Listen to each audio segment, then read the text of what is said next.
E aí, galera, sejam todos bem-vindos ao nosso WR na Rede. Então, é o nosso primeiro episódio de podcast 2025 e eu estou aqui com duas pessoas maravilhosas. Estou aqui com Rodrigo e Débora.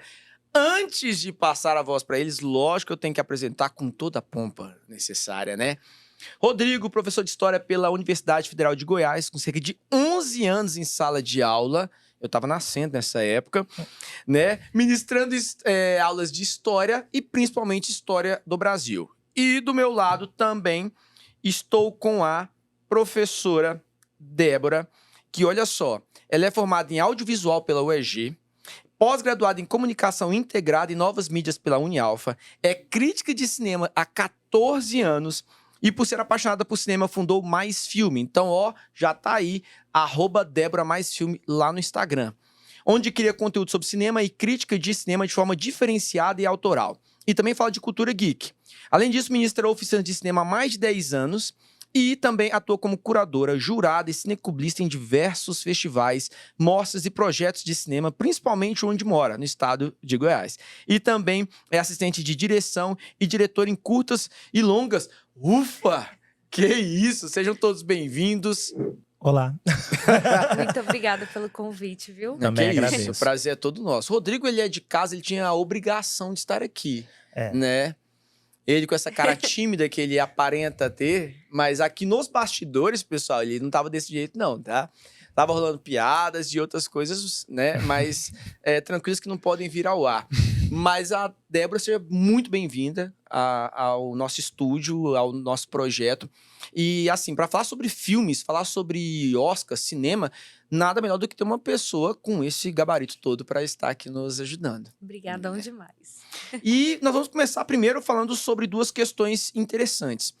Primeiro, nós estamos próximos aí da premiação do Oscar, dia 2 de março, domingo, de carnaval, que eu sei que você gosta bastante, Rodrigo. Amo carnaval. E a gente tá assim, eu acho que nunca tivemos com tanta expectativa em relação a uma premiação do Oscar. E uma das coisas que a gente tem noção, lógico, é o quanto vocês aí gostam de filmes, né? Eu, particularmente, sou cinéfilo, não só como professor de redação, mas sempre gostei dessa questão da ficção e de como isso agrega na vida das pessoas, fazendo com essa questão do simulacro, com a catarse, trazendo muitas experiências e sentimentos. E eu queria que vocês falassem um pouco sobre isso. O quanto que o cinema impacta a vida de vocês e das pessoas que vocês conhecem. Eu começo? Gente, então, enquanto formador, né, dentro da área de história e formado em história, eu acredito que o cinema ele é mais uma possibilidade de expressão de humanidade.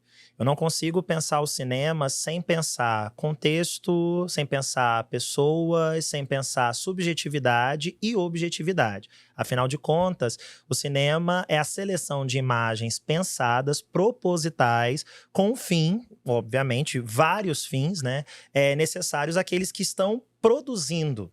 Eu gosto muito da análise da antropóloga e fotógrafa Susan Sontag, em que ela vai apresentar entre os vários trabalhos, né, entre as várias frases emblemáticas, a ideia de que a imagem mente. Não no sentido de gerar desconfiança de que, então, a imagem, nós não podemos acreditar em nada que observamos. Mas no sentido de que toda imagem ela é criada com um propósito. Que, inclusive, as imagens fílmicas, criadas a partir de inúmeros propósitos, elas têm como missão apresentar não só o enredo daquilo que se deseja, mas, inclusive, o contexto e o texto daqueles que participam daquele processo. Isso é muito interessante, trabalhar em sala de aula, nas aulas de história, ou entender o nosso espaço enquanto seres humanos ao longo do tempo, a partir das narrativas fílmicas, nos possibilita entender ainda mais quem somos, de onde viemos, para onde vamos e o que somos em conjunto, né? Afinal de contas, enquanto uma narrativa, ela faz sentido desde que aqueles que recebem, né, vejam sentido naquilo. E por isso o filme, para mim, ele é muito mais do que um simples entretenimento. Óbvio que eu assisto muitos filmes para me entreter, também não é, não sou um grande analista, não tenho, né, esse currículo todo na área do cinema. Na verdade, eu não tenho currículo nenhum na área do cinema, meu currículo é em história. Mas o filme, ele também, para mim, é sempre uma experiência de humanidade, né? Eu sempre assisto o filme esperando que aquilo ali acresça algo, né? Que eu consiga me conectar e acrescentar em mim um tanto quanto de humanidade.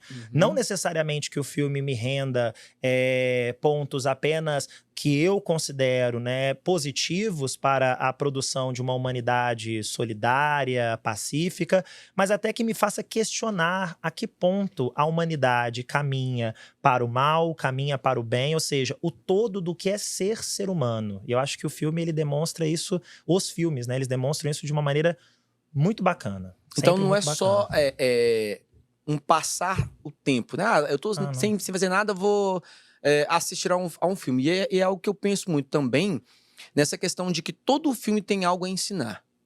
Então muita gente fala assim, nossa, tal filme é assim, tal, mas sempre tem algo a ensinar, né, Débora? Sim, é até complicado eu falar mais alguma coisa. O professor Rodrigo já falou tão bem sobre cinema. Obrigado. E ele falou que não tem currículo, mas história e cinema andam juntos, né? A gente precisa sempre ter um bom roteiro, um bom repertório histórico e cultural antes de criar um filme, porque o diretor é igual ele falou, sempre tem a intenção, tem a manipulação, sim. Mas para mim a maior ferramenta do cinema é fazer a gente se interessar por determinado assunto. Às vezes a gente tá assistindo assim, acho que é de forma passiva, mas justamente quando vê, já se pegou os alunos mesmo, nessa nova geração, já tá lá no TikTok pesquisando. Existiu uma Emília Pérez, assim, por exemplo? Ainda estou aqui. Você tá dando spoiler? Não pode falar ainda? Pode, claro. Tô falando dos filmes do Oscar, né? Ainda estou aqui. Se passou no período da ditadura militar, o que foi? Vou pesquisar mais a fundo. Quem foi o Rubens Paiva, sabe? Então, eu acredito que a maior ferramenta do cinema é abrir essa curiosidade, trazer essa curiosidade para o ser humano, sabe? E muitas vezes a gente pensa que tá vendo só para entretenimento, e não é, o ser humano é curioso. Eu acho que todo mundo, a maioria tem dentro de si um cinéfilozinho, sim, porque acaba despertando essa vontade de conhecer mais sobre o mundo, sobre a nossa história, justamente. Então, anda lado a lado história, redação, roteiro, cinema, precisa dessas ferramentas. Então, é um prazer estar aqui com vocês, que são especialistas nesse assunto que o cinema tanto bebe da fonte, né? A sétima arte, porque ele se alimenta de todas as outras. Precisou do teatro, da literatura, de todas as artes para criar ele, que é essa arte aí completa. Nossa, maravilhoso. E nesse ponto, algo que você já trouxe é a conexão do cinema com a sala de aula, né? Com a questão de estudos e outras questões também. O cinema, ele não entra somente nessa questão de trabalhar com assuntos de outros, mas também entra como temas de redações. Já caiu no Enem sobre a democratização do acesso ao cinema no Brasil, que aí muitos alunos acharam até polêmico. Peraí, professor, como assim? Tem tanta coisa para falar, saneamento básico e outro, e esquece a questão da cultura também como fundamento básico da cidadania.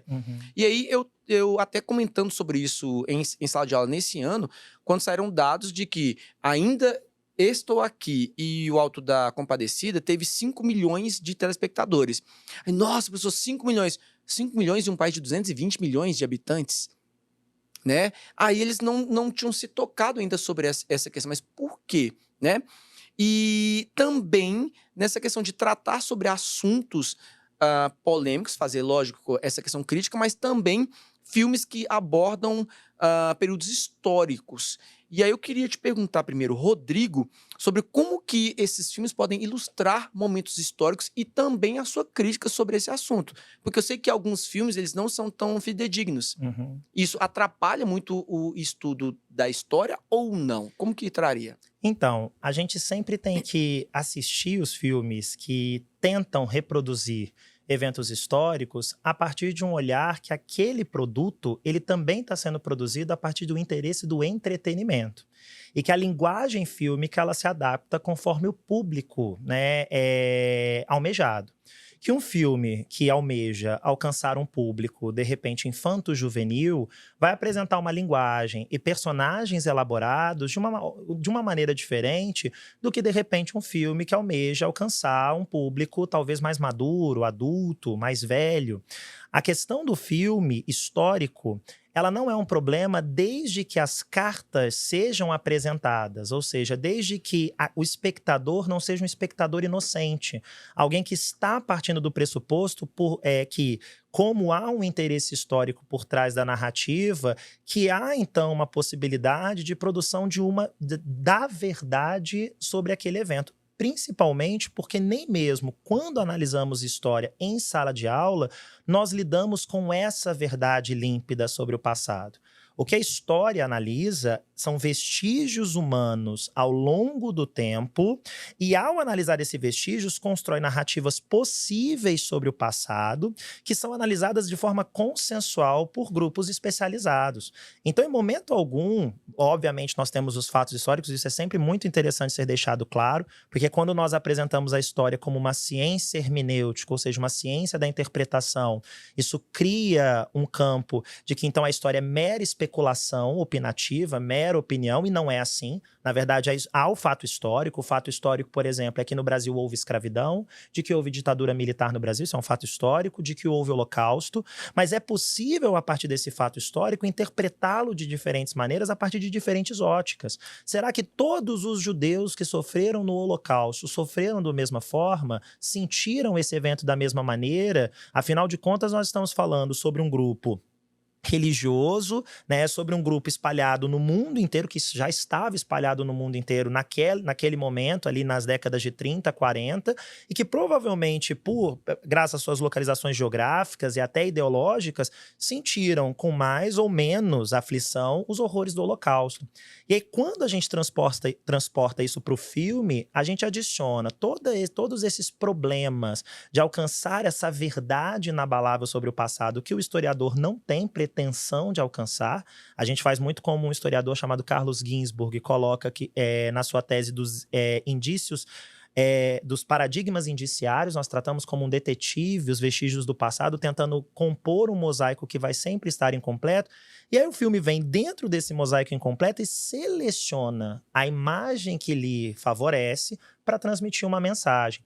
Então, quando, por exemplo, a gente tem narrativas fílmicas, eu vou pegar filmes que geraram muita polêmica porque retratam eventos mais antigos, e quanto mais distante temporalmente nós estamos, mais fácil os filmes apresentarem elementos que não estão nas fontes históricas, nos documentos que nós temos. Uhum. Por exemplo, o filme baseado em uma história em quadrinho, que é baseado em uma documentação histórica produzida por um historiador grego chamado Tucídides, o 300 de Esparta, que é um filme até já mais antigo. This is Esparta! Exato, e não é tão antigo assim, né? Fala antigo, meu coração até dói, porque, nossa senhora, eu não sou velho. Assim sendo, quando a gente tem a construção desse filme, o filme tem como elaboração apresentar um Leônidas heróico, altivo, contra um imperador tirânico, no caso Xerxes, o imperador persa. Que quem faz é o Rodrigo Santoro. Exatamente. E que, inclusive, é apresentado com toda uma indumentária, cheio de piercings, ali a exposição, obviamente proposital, do corpo, né, dos personagens, mostrando o rigor físico dos espartanos. Pois bem, isso não é histórico, né? Os espartanos não lutavam com sungas vermelhas, né? Não, os Xerxes, a gente tem que lembrar, os persas eram povos que se originaram do Irã, ou seja, vieram do deserto. Esses povos, eles têm o costume de se cobrir inteiro e não usarem piercings com sunga dourada e rasparem a cabeça. Vende mais. Né? Isso vende mais. Em Hollywood. E não só vende mais, como constrói a imagem heróica e até ocidentalizada dos espartanos, desse herói ocidental, que aí muito remete à perfeição corporal de heróis como Superman e tudo mais, e constrói a ideia do exótico para os persas. O inimigo, o monstro é sempre o exótico, é sempre aquele que parece humano, mas tem um quê de monstruoso, né? Construindo, então, que esse outro que vem da Ásia, esse outro que vem de um Oriente próximo, é um outro que se humaniza com o passar do contato dele com aqueles que já são humanos por natureza. Então, há uma intenção ali, há um discurso ocidentalizado construindo aquela narrativa para alcançar qual público? O público ocidental. Então, encarar esses filmes como uma verdade absoluta é inocência. O que nós temos que encarar é como possibilidades, como uma verossimilhança, a possibilidade de ser e não necessariamente do que foi. Característica própria da literatura, né? Exato. E contigo, Débora, você não só como crítica de cinema também, mas desde o ensino médio, fundamental, eu acredito que a questão de filmes tenha despertado, né, um pouco nessa questão da vontade de assistir mais filmes também, e usou-se muito isso em sala de aula, acredito eu, quando você estava em sua formação. E qual que é a sua visão nessa questão do uso do filme na sala de aula e também com a parte de história? Então, eu concordo muito com o que o professor Rodrigo falou. É bem isso, eu acho que cabe a vocês, professores, na sala de aula, explicar que aquilo é verossímil, teve a intenção. No sentido de linguagem cinematográfica, o que mais se aproximaria seria a linguagem documental, o documentário, sim, e aí dá a intenção de ser mais verossímil possível. Mas que ainda não é a realidade. Não, porque né? tem que ser atrativo, é o que você falou. Não só para Hollywood, o mercado tem que ser atrativo. Tem toda a montagem que fica num ritmo bom, né? Edição, tudo. Então, às vezes, tem que abrir mão ali de uma cena que não era exatamente como aconteceu para dar mais ritmo à história e ser mais vendável. Porque todo diretor, todo produtor, ao fazer um filme, quer que as pessoas assistam. Tem gente até que faz assim, fala que é por amor, não tá nem com a intenção de lucrar, mas quer o quê? Que as pessoas assistam, não quer deixar o filme engavetado. Então tem esse ritmo, tem todo por trás que tem que fazer sentido também dentro da obra. Então acontece que não é 100%, não adianta, mesmo no documentário, mesmo às vezes numa obra de literatura. Então cabe a gente fazer as pesquisas, né? O aluno fazer sua pesquisa, mas principalmente escutar o professor, que aí sim vocês têm que fazer mais pesquisa ainda e explicar, isso aqui até aqui foi verdade, até aqui não foi, mas é uma ferramenta, nossa, maravilhosa para despertar curiosidade, como eu falei no começo, do aluno, do ser humano, já desperta aquela curiosidade, mas tem que explicar para ele, não é por aí. Aí, eles falaram demais. Tanto em novelas também, né? Igual teve aqui já sobre a nossa história do Brasil, Novo Mundo, né? Que foi Dom Pedro I. Aí teve a outra nos tempos do Imperador, Dom Pedro II, que foi até o grande Selton Mello aí, que também tá em Ainda Estou Aqui, que fez. Então, assim, tem que ter esse cuidado na hora de expor as obras audiovisuais para os alunos, e eles também têm que ter esse cuidado na hora de, nossa, esse aqui eu tenho que ter a suspensão da descrença até filtro. aí, né? Tem que ter o filtro. E é engraçado nisso, em outro ponto também, que a parte de cinema tem muito a ver com marketing, né? Muitas vezes, principalmente na época de redes sociais, aquele filme que está sendo muito bombado, que está sendo muito falado e tal, que joga um spoiler. Então tem uma estratégia de lançamento muito forte, né? Afinal de contas, como qualquer produto humano, há uma carga ideológica. E quando a gente fala de mercado, a gente fala das relações humanas, a gente está falando de ideologia. Hoje se propagou a falsa ideia de que é possível não ser ideológico. A própria promessa de não ser ideológico é ideológica.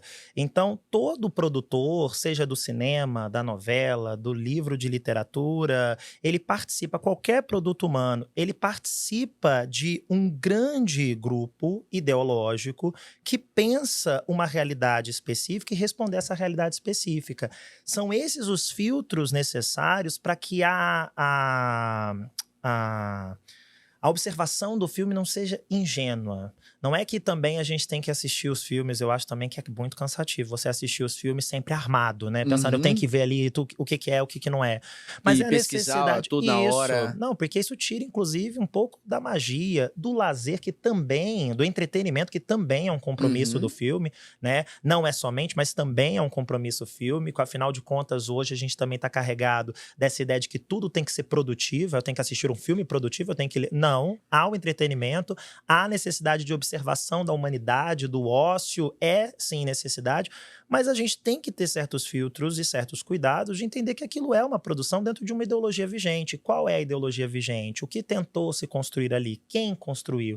Né? São as perguntas que a gente faz muito quando a gente analisa o documento histórico. Quem produziu? Para quem produziu? Né? A quem chegou? Porque às vezes produziu para um grupo, mas chegou para outro. Né? Então, essa receptividade e, a partir disso, entender que o filme é uma linguagem que nunca acaba.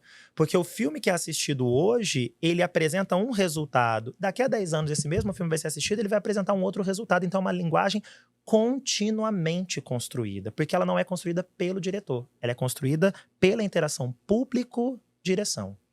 Tá. Disse tudo, tanto que tem filmes que eram considerados fracassos e hoje são clássicos Exato. e aclamados, né? Passa aí uma década, a próxima geração já fala que filme que foi injustiçado, isso é um clássico, vocês não entenderam. Não, da mesma forma que tem Cidade filmes de que eram Deus, por maravilhosos, filmes que eram maravilhosos, todo mundo falava, nossa, esse filme é muito... Aí hoje a gente assiste e fica assim, Envelheceu meu mal. Deus, É. que filme é esse? Filmes e séries que a gente fica assim, eu gostava disso, gente, É o pelo amor filtro. de Deus. E partindo para essa questão do Oscar, antes, né, de falar sobre essa lista dos principais filmes do Oscar, eu tenho um desafio para vocês. Ah, meu Deus. Eu quero que vocês pensem, não precisa falar agora, em qual filme que venceu qualquer categoria do Oscar, tá?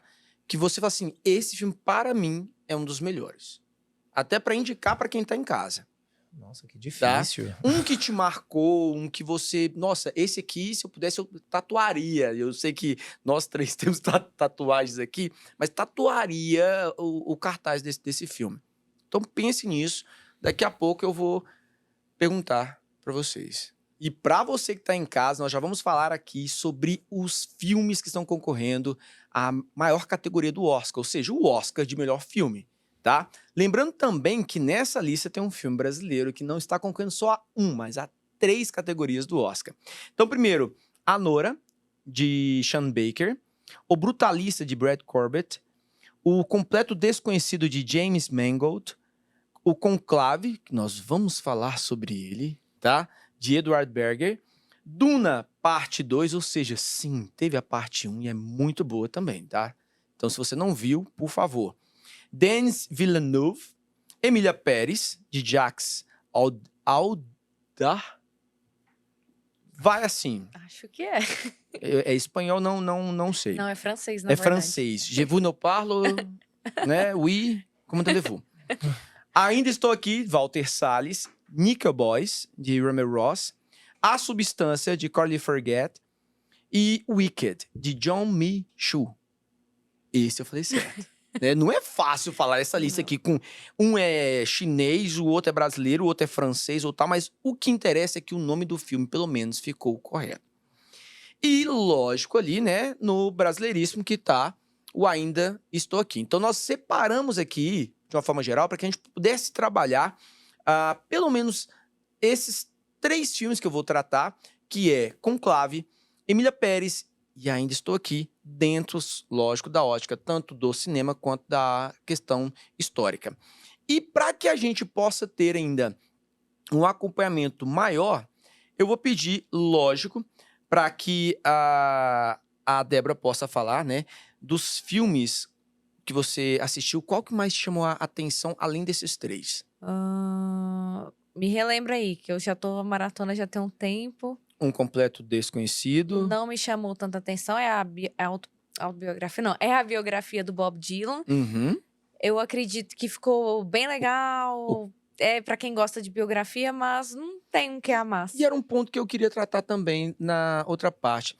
Filmes biográficos, lógico que tem uma romantização, né? Oh, Com certeza. isso aí tem que Tem uma ter. romantização e, assim, o foco é aquela pessoa do jeito que ele quer ser vendido. Ou que Exato. querem vendê-lo. Ainda Isso. mais que o Bob Dylan ainda tá vivo, então teve. É. Com certeza mostraram pra ele o corte final. E aí, Bob, podemos comercializar? Porque quando é uma coisa póstuma, talvez. Mas Uhum. ainda assim a família, Como né? teve do que Elton fica John intervendo. em vida também, Exato. né? Tem até outro filme do Elton John concorrendo, só que é só canção original.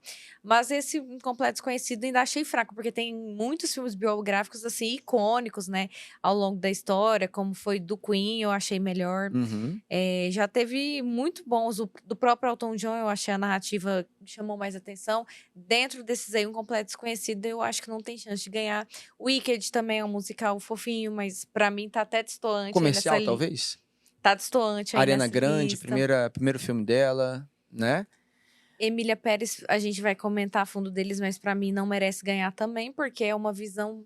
O professor de história vai poder falar melhor, mas o diretor deu declarações que ele não estudou a fundo a cultura mexicana, foi produzido por um francês, ele não é mexicano, já começa por aí, com atores norte-americanos para falar sobre a cultura mexicana, já tem problemáticas aí bem Mas grandes. calma, então vamos chegar nele. Sim, eu tô falando que minha torcida também não foi do que me chamou a atenção, não. Conclave, nós vamos falar também, então sem spoiler. Duna parte 2. Muito técnico, pra mim também é um filme que não merece, não. E Duna parte 2 vem dessa questão muito... muito...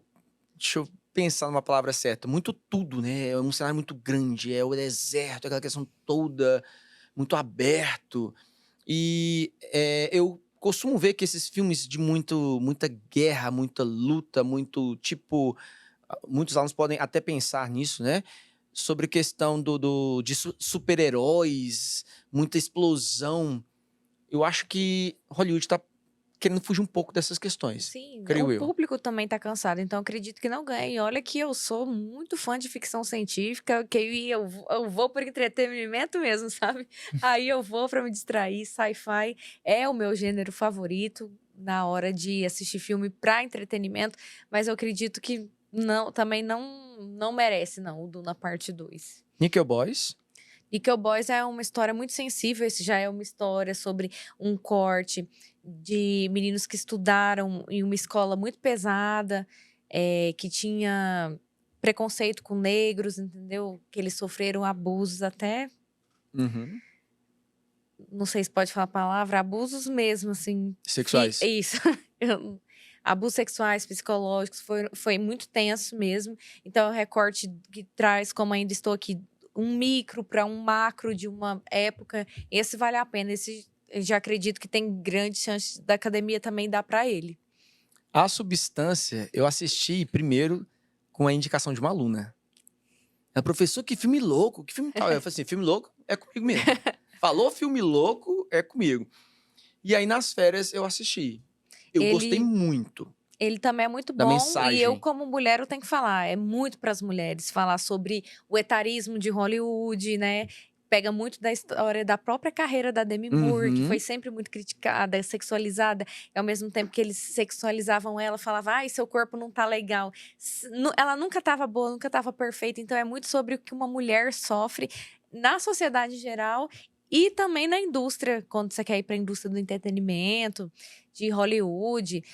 Mas é nós mulheres, até quem não quer entretenimento, a gente sofre comentários, essas coisas. Então, assim, eu também é um micro que fala do macro para nós mulheres. Esse, para mim, também tem grande chance. E é um filme que, sinceramente, caso você assista, você tem que assistir com a mente aberta. Tem. Não vai pensando que é um filmezinho com a narrativa e isso e tal, não. Você tem que assistir com a mente aberta, porque ele tem umas partes nonsense. É muito cheio de metáforas, né? Utiliza do terror, do body horror pra chocar a gente. Talvez ele não ganhe porque o Oscar tem um problema ainda com filmes de terror. Ele não gosta muito de premiar filmes Mas que ele foi é de indicado terror. em alguns como filme de comédia. Pra você ver, mas ele é comédia e terror, né?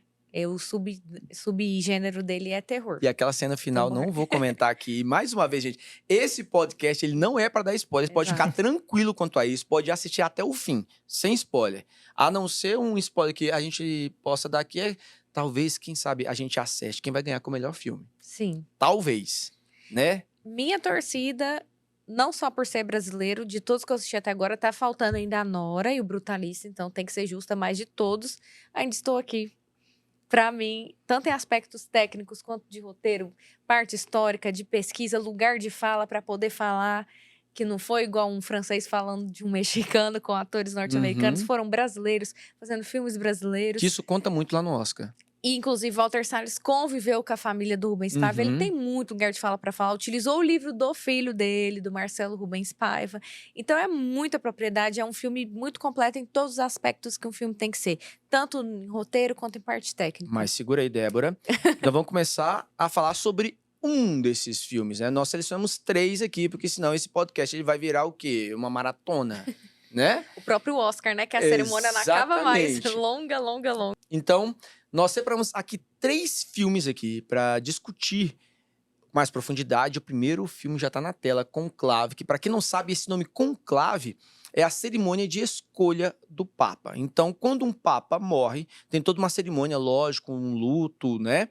E depois disso, os cardeais são, então, chamados, né, convocados a se reunir na Capela Sistina, que fica lacrada, e dali começa-se a eleição do novo Papa, que não dura um dia só, não, e não é com urna eletrônica. Então, são votos no papel que joga ali uma substância e dali sai uma fumaça, seja preta ou seja branca. A preta, ela não temos o Papa, e a branca, habemos Papa. E aí eu quero que você primeiro, Rodrigo, fale um pouco mais sobre essa questão da importância, não só do conclave, mas do filme para a história e também para a humanidade. Então, quando a gente fala de lideranças religiosas, hoje a gente tem uma tendência a entender, por conta, né, dos pensamentos provenientes do Iluminismo, século XVIII, a divisão daquilo que nos faz seres humanos em caixinhas. Ou seja, a gente tem a caixinha da religião, a gente tem a caixinha da política, a gente tem a caixinha da economia, e a gente tenta não misturar essas caixinhas acreditando que elas precisam ser autônomas entre si. Só que acaba que a vivência humana em sociedade mistura tudo, né? A religião, a política, a economia, a cultura, tudo acaba sendo misturado. E aí tá a grande questão que faz esse filme tão importante, né? A gente tá falando de uma liderança que sim é muito importante para um nicho religioso, né? Para uma religião específica, a religião católica, apostólica, romana, não somente, né? Pois há uma ótima relação da Igreja Católica Apostólica com a Igreja Ortodoxa, tanto que membros da Igreja Ortodoxa também participam do processo do conclave, né? Eles também ali estão presentes no processo. Mas a questão é que essa liderança religiosa, ela também se torna uma liderança humanitária, política. Nós não podemos esquecer as inúmeras ações políticas, sociais, que papas ao longo da história foram realizando. Tanto ações que nós podemos traçar como ações elogiosas frente a uma campanha de inclusão de cada vez mais pessoas, elementos de sociedades cada vez mais plurais, até mesmo posicionamentos controversos, né, frente a regimes autoritários ao longo da história. Então, é uma liderança que desperta não só o interesse religioso, mas o interesse político. E isso vem desde a formação da Igreja Católica no final da Antiguidade Tardia e no início da Idade Média.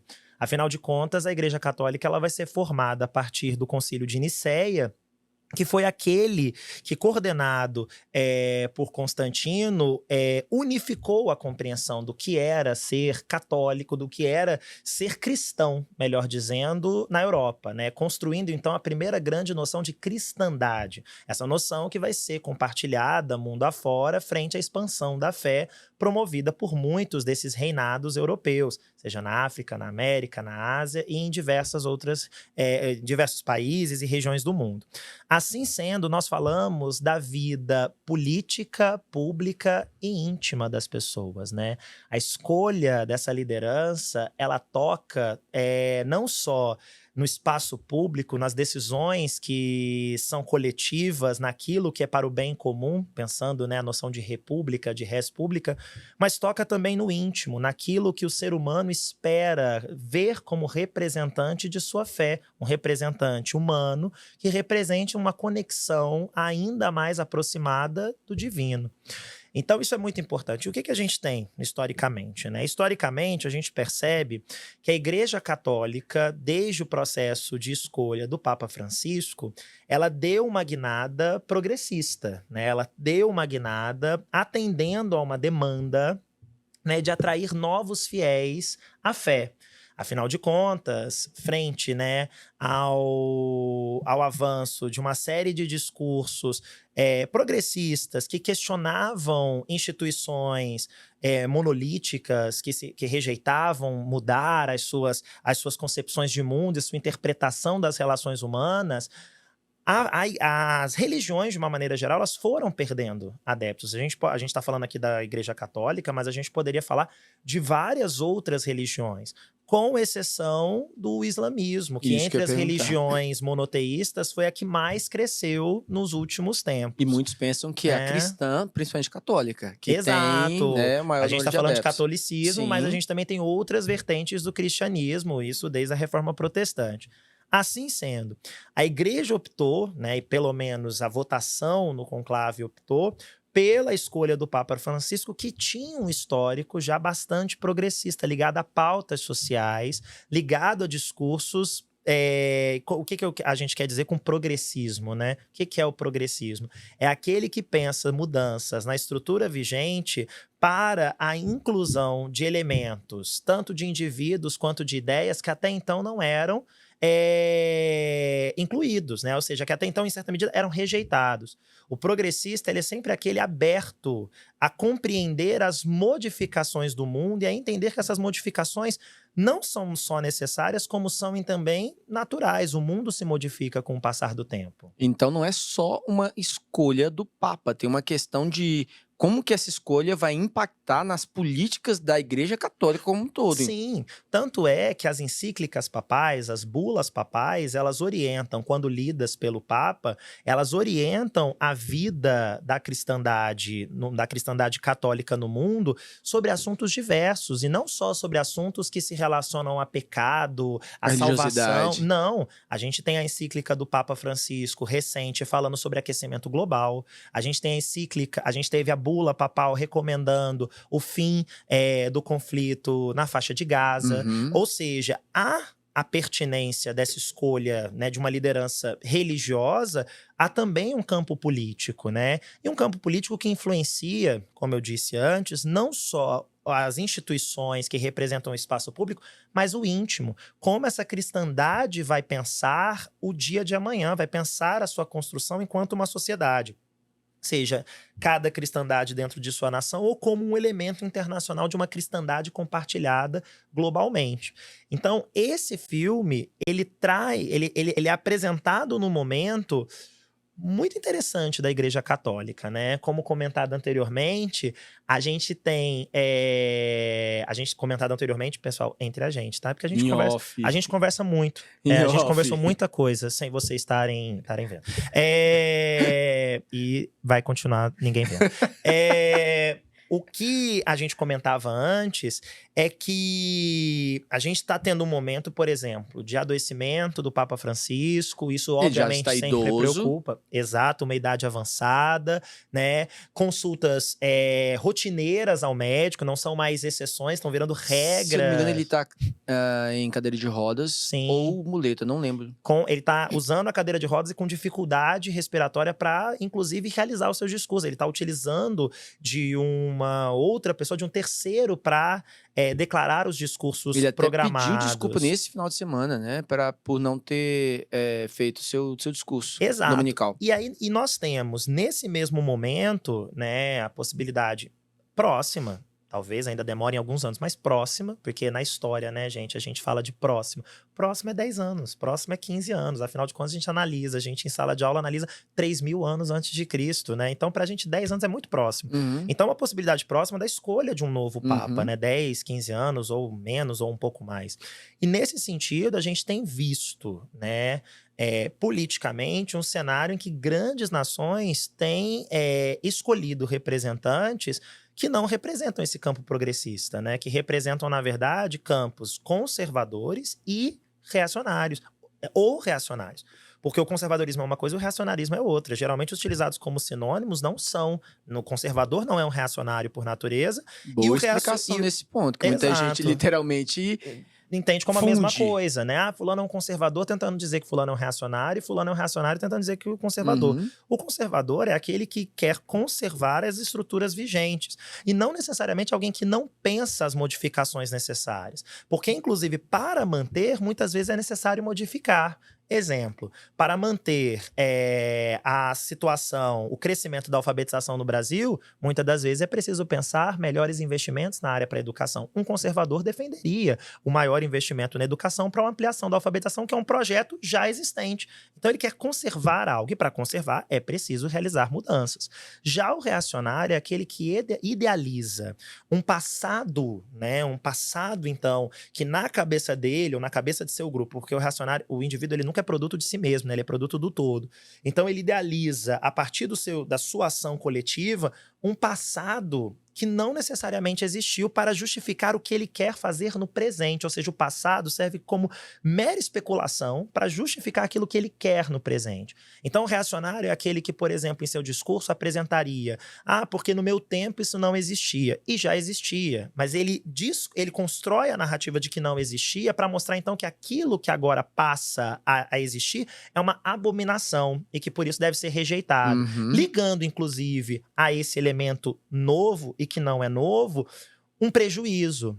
Exemplo, na minha época não existiam, eu ouço muito, essas músicas imorais, como hoje existe. E aí essa moralidade das músicas atuais é que leva a nossa sociedade ao prejuízo. Aí você vai ver as músicas antigamente. As músicas antigamente ensinavam coisas terríveis. Antigamente, você quer vir de qual década? Não, antigamente, década de 20, década de 30. Eu tô falando antigamente. Nossa, porque eu pensei que fosse na nossa década. Não, a gente não é de antigamente, a gente é de hoje.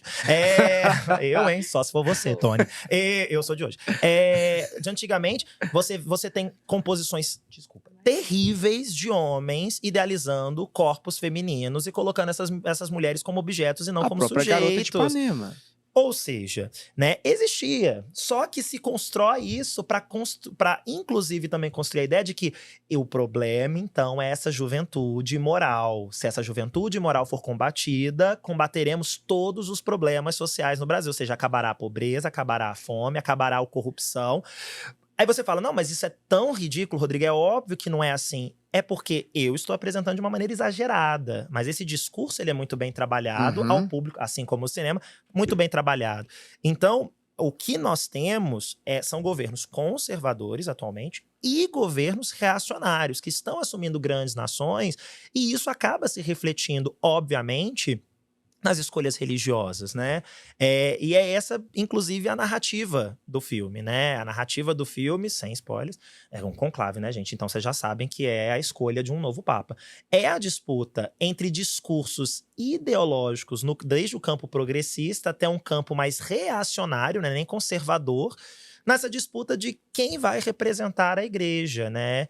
Que é um filme que, né, usando a expressão utilizada do micro para o macro, fala da instituição, fala da instituição religiosa, mas poderia falar das instituições de uma maneira geral. Como a gente tem pensado economia, como a gente tem pensado política, como a gente tem pensado as novas formas de relações sociais, e aí, obviamente, expressado numa instituição de tamanha importância para o mundo inteiro.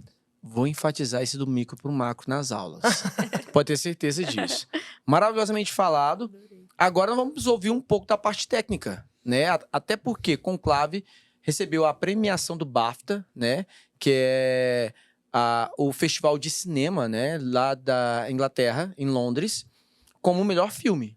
E aí eu quero que você me fale mais sobre essa questão técnica. O que você viu, o que você poderia nos trazer. Lógico, a gente já sabe do final, mas você não vai saber ainda, né? Não tem spoiler, não vamos dar spoiler aqui. Por mais que você queira, não vamos. Mas é um filme que todo mundo que assiste fala assim, putz, que filme muito bom. Pra não falar palavrão. Eu no começo eu falei, vai ser cansativo, porque poucas locações, basicamente só se passa lá, né, no Vaticano, principalmente dentro da Capela Sistina. Mas para quem gosta de filmes, assim, justamente com diálogos muito bem elaborados, tramas, assim, políticas, que sempre tava lá as tramas, as maracutaias entre eles, assim, que sempre envolve numa eleição, né? Sempre tem o seu lado. Então, para quem gosta, quer entender um pouco mais de política e religião, entender mais sobre a própria história da humanidade, igual o professor Rodrigo falou super bem, todo o contexto da Igreja Católica, ele vai te prendendo pelo roteiro. É o roteiro dele que faz tudo. Fotografia também tá muito bonita, tem os planos assim próximos nos candidatos a papas, os cardeais, pra né? quem não sabe, tá? Fotografia, pessoal, não é a foto, não é isso aqui do cartaz, não, tá? Então, fotografia, principalmente, é o enquadramento da câmera. Como vocês aí veem que toda hora, né, foca aqui no Rodrigo e na Débora, hora em mim, hora nos três, hora aqui, ok? Então, isso é fotografia. É enquadramento, é luz, é os filtros que são usados, justamente como a gente usa, vocês estudantes nas redes sociais. Se é um filtro mais saturado, mais alegre, um filtro mais sóbrio. No caso de Conclave, é mais sóbrio, uma fotografia mais escura, sabe? Um filtro mais escuro. Cores mais frias. Mostrando os momentos de tensão Até que porque é um escolher. luto, né? Estão em luto. Ainda tem isso do absoluto, mas contrasta muito com o figurino, que aí ó, no vermelho é preto e vermelho, aí o vermelho destaca bastante. Escolheram cores mais sóbrias nessa fotografia, justamente para o vermelho destacar, que também é sangue, sangue de poder, sangue entre eles. O que vai ser, né? Exato. Daqui pra frente. Não, pode falar, mas é professor. porque o vermelho, ele foi selecionado para as vestimentas da Igreja Católica por representar o sangue de Cristo, né? Construindo, então, uma narrativa simbólica, imagética, de que esses cardeais, eles estão banhados do sangue de Cristo, conferindo a eles mais autoridade para tomar as decisões que eles tomavam, né? Os calçados, inclusive, abaixo dos calçados também vermelho, pois eles pisam no sangue de Cristo, o caminho que Cristo trilhou. Então, a gente tem que lembrar de novo, né? Que tudo isso, né? Porque o filme retrata uma instituição que existe, não é uma escolha inocente. As cores utilizadas, a gente às vezes olha para certas coisas e fala, não, é porque eles olharam e falaram assim, que bonito esse vermelho. E não aleatório. Essas escolhas que instituições, principalmente instituições poderosas, né, históricas, utilizam das cores, das imagens, daquilo que se projeta, né, nas fotografias, e não só nos filmes, mas também na vida real, vamos dizer assim. Essas cores são escolhidas não de forma aleatória, mas de forma proposital para passar uma mensagem. Mensagem que muitas das vezes não é codificada por um público muito amplo, porque é uma mensagem voltada para um público específico, de uma religião específica, mas que está ali, que está sendo passada. Só que lembrando, pessoal, que esse podcast aqui, ele não é apenas vamos comentar sobre filmes. Então, todas essas informações, para você que está aí, ó, assistindo, ouvindo, pense bem. Então, nós estamos falando agora, né, dessa primeira parte, primeiro filme, que antes nós falamos um pouco mais superficial, podemos dizer, mas com profundidade até na cor da vestimenta dos personagens, né, que é um filme histórico, baseado em fatos históricos, mas que ele imita a realidade. Então, tem outra questão também. Então, tudo aquilo que está sendo tratado lá é uma narrativa dentro de um contexto histórico. Tanto histórico pela instituição ao longo de séculos, mas também de uma visão do que hoje pode estar ocorrendo ou vá ocorrer em um futuro próximo. Isso que é bacana da verossimilhança, né? Porque a verossimilhança é uma possibilidade, mas uma possibilidade controlada naquilo que existe, né?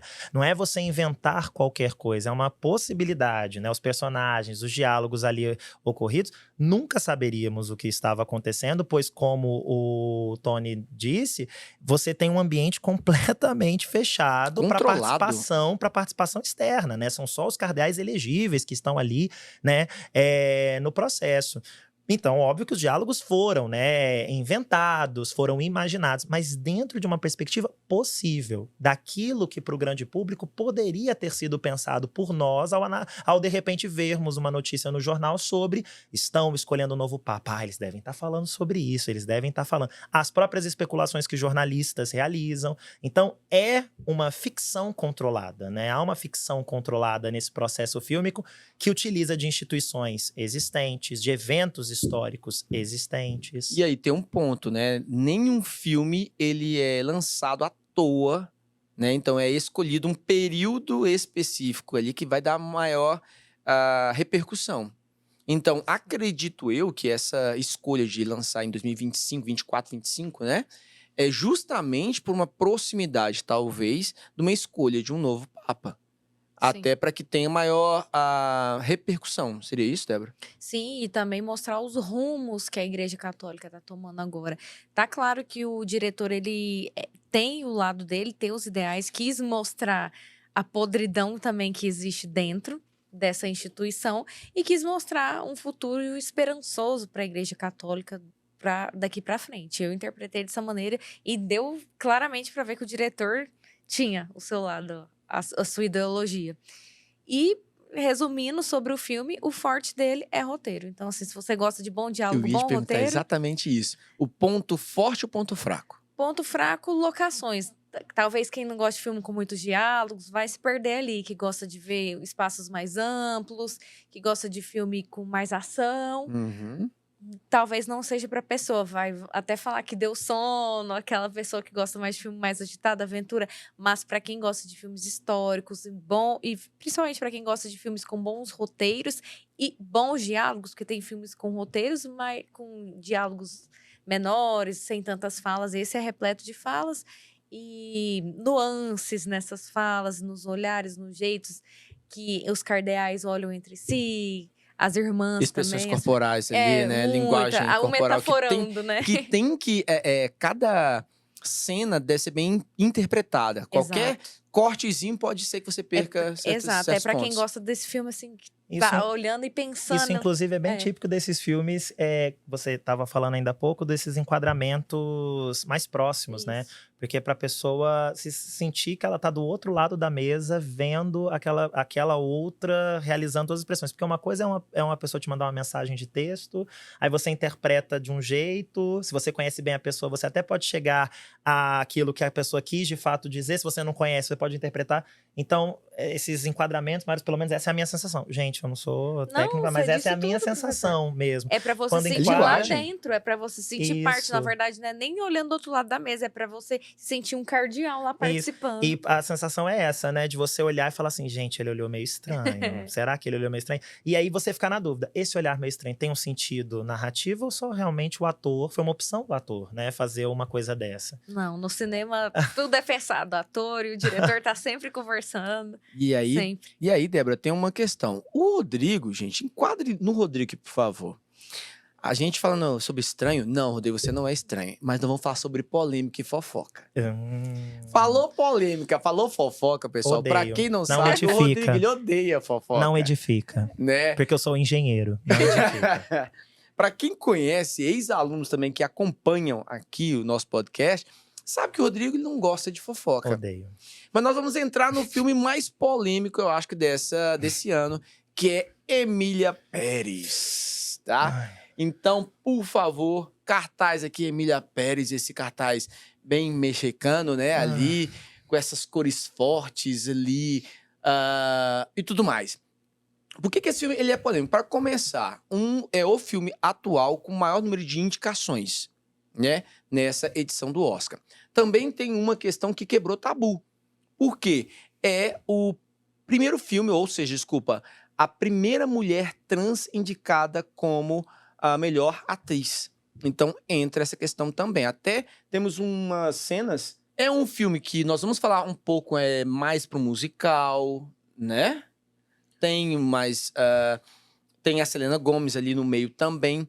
E é um filme muito polêmico porque é um filme ambientado no México, como a Débora falou há pouco, mas que o próprio diretor, ele não é mexicano, ele não entende do México, ele não retratou os mexicanos da forma como deveria. E é um filme que trouxe tanta polêmica que entramos, os brasileiros, nessa polêmica. Quando falaram de um blackface que a Fernanda Torres fez, o povo, a Fernanda Torres fez isso, e jogaram um monte de coisas em relação à atriz da Emília Pérez. E vamos falar um pouco sobre essa questão já. Quer começar primeiro o Rodrigo ou a Débora? Pode falar, Rodrigo. Eu falo. Ele tá revoltado mais que eu ainda. Não, que isso, gente. Não, nos bastidores, aqui vocês não têm noção da revolta. Que isso. Né? Ele, calma, deixe isso pro podcast. Não, gente. Então, a minha sensação a respeito desse filme é que é um filme que tentou atirar para muitos lados, né? Ele tentou atirar para muitas questões, inclusive, muitas delas importantes, mas ele não soube acertar alvo algum, né? É como se ele tivesse vários e a Débora alvos, concordando com tudo. né? Vários alvos a serem acertados e não conseguiu acertar alvo nenhum. Tiros que nem foram disparados, mas houve uma promessa de disparo, ou seja, é uma sensação de que não se chegou onde queria se chegar. Óbvio que nós temos grandes problemas quando nós temos uma visão bastante colonialista a respeito da América Latina. E aqui eu faço uma generalização não só sobre o México, mesmo que a ambientação seja o México. É uma visão extremamente colonialista. É uma visão que atribui ao México, e aí com isso à América Latina, como um outro exótico. como esse outro exótico que está caminhando rumo àquilo que é considerado civilizado e humano.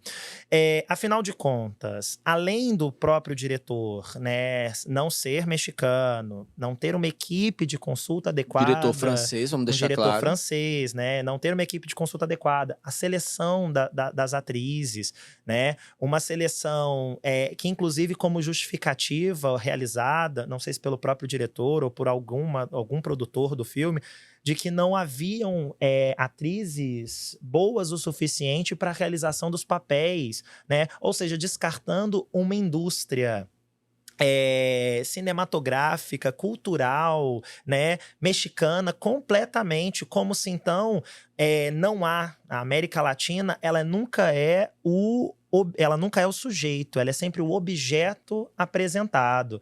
Há uma objetificação clara, inclusive na utilização da protagonista trans, né? Há uma objetificação, uma utilização dela como um totem, como algo que atrai o público para assistir ao filme. Para assistir ao filme, para assistir, inclusive, se utilizando de uma pauta importantíssima, né? Para, na verdade, atrair público. E aí, só para que a galera de casa entenda principalmente, seria a mesma coisa que os portugueses fossem produzir um filme do Brasil com o olhar de Portugal. Sim, escolhendo atrizes norte-americanas também. Exato, escolhendo E principalmente, a gente falando para os alunos do ensino médio, quando nós temos provas, né, principalmente os vestibulares mais tradicionais, que estão explorando e muito as noções da decolonialidade, que são noções que trazem, principalmente na América Latina, o protagonismo da narrativa construída sobre os países latino-americanos aos próprios latino-americanos. A noção da decolonialidade, ela tem tudo a ver com a noção de se construir múltiplas narrativas sobre a história e sobre a percepção do que é a história. A gente tem, por exemplo, trabalhos como o do jornalista Eduardo Galeano, As Veias Abertas da América Latina, apresentando uma visão da exploração latino-americana a partir da violência, né? Como a exploração, como a colonização foi violenta.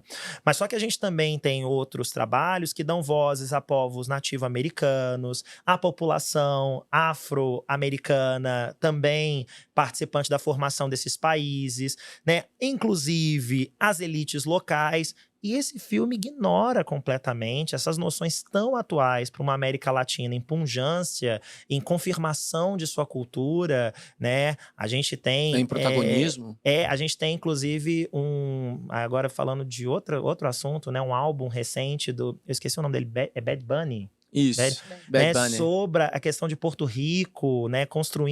Desconstruindo a narrativa estadunidense sobre Porto Rico muito aclamado. E tentando construir a narrativa porto-riquenha sobre Porto Rico. Quer dizer, a gente tem um movimento… Que é território dos Estados Unidos. Isso, e que, na verdade, tem uma cultura própria, uma cultura que foi apagada durante esse processo imperialista norte-americano.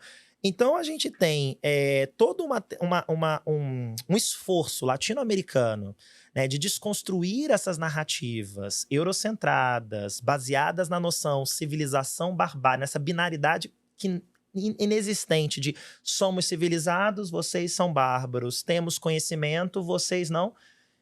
E esse filme destoa disso tudo e constrói o quê? Constrói exatamente esse México como um outro, como o exótico, como o lugar da violência, como o lugar da promiscuidade, como o lugar da falência. Eu gosto muito de um vídeo que eu passo todos os anos para os meus alunos, um vídeo de uma escritora nigeriana, Chimamanda Ngozi Adichie, O Perigo de uma História Única. Uso todos os anos, porque ela resume muito bem na palestra que ela faz, e aí é hoje publicada em livro, como é interessante as narrativas. Óbvio que ela parte de um local próprio, ela enquanto escritora nigeriana. Exato. Pra macro. Ó, a frase. Amei que eu lancei tendência. Tranquilo. Eu acho que esse tinha que ser o nome do episódio. A gente tem, então, ela explicando a partir da sua realidade como, por exemplo, o continente africano de uma maneira geral, mas principalmente a Nigéria, é um espaço de lindos animais, lindas paisagens e miséria, fome, pobreza. E ela fala, não. Eu, por exemplo, sou uma escritora de sucesso que vim da Nigéria. Me falavam que eu não podia ser escritora porque nigerianos não leem. eu não só mostrei que nigerianos leem, como nigerianos querem ler mais. O que falta é eles se identificarem com o seu processo de leitura. Da mesma forma, os filmes, né? Da mesma forma, essa narrativa que traz como protagonista aquele que se deseja retratar e não como objeto de análise. E aí, por isso, eu acho que esse filme ele é uma grande promessa sem qualquer cumprimento dessas promessas. E aí eu queria perguntar para Débora o que justifica esse tanto de indicações? Oscar é uma. Todo mundo sabe que tem os marketings, tem os lobbies que a gente chama, que é justamente as propagandas, como um filme vai ser O divulgado. quanto chama atenção? Lobby é o marketing do filme, como ele vai Uhum. ser lançado. Então, assim, eu acredito que foi um grande marketing ter essa atriz trans, né?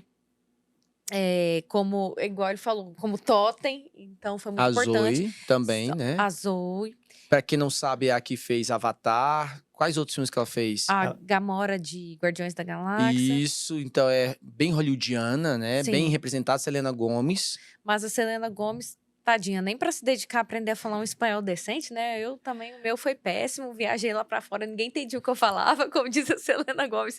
Tem um meme que tá rolando na internet, vocês que gostam de meme, essa geração aí, que ela tá falando Dothraki, que é lá de Game of Thrones, ela tá mais falando alto valeriano do que espanhol. Ela, eu tive pouco tempo, mas querida, pelo menos só as falas, assim, dinheiro que ela tem, contratasse uma fonoaudióloga pra falar pelo menos as falas. E a questão melhor, se ela né? teve pouco tempo, por que então selecioná-la, né? Exato. Porque É há pelo uma escolha, marketing. não é inocente, há uma escolha, não é assim, só existia ela. Na verdade, queriam ela e forçaram ela, né? E teve uma outra polêmica sobre o uso de IA. Sim, isso que eu ia falar também. Então, eu acredito que foi marketing. Tem especulações que o Oscar é comprado, então eu acredito que eles podem ter chamado para mais festas, ter dado aqueles mimos, press kids que a gente fala, deu lá para os votantes do Oscar, que a gente sabe que existe. Pra indicação, principalmente. A gente sabe que existe, sim, a corrupção dentro do próprio Oscar também. Existe. Ó, Pode falar. se ela falou, eu não posso contestar mais. E a questão é porque a gente tem que lembrar que os votantes do Oscar, a gente teve recentemente grandes polêmicas com outras indicações e filmes, e aí nós tivemos um quadro de votantes do Oscar renovado, mas que Exato. continua ainda com uma base muito envelhecida, muito racialmente marcada. Machista. Né? Exato. Há uma marcação feroz de identidade, de gênero. Há uma marcação feroz de cor da pele, de classe social.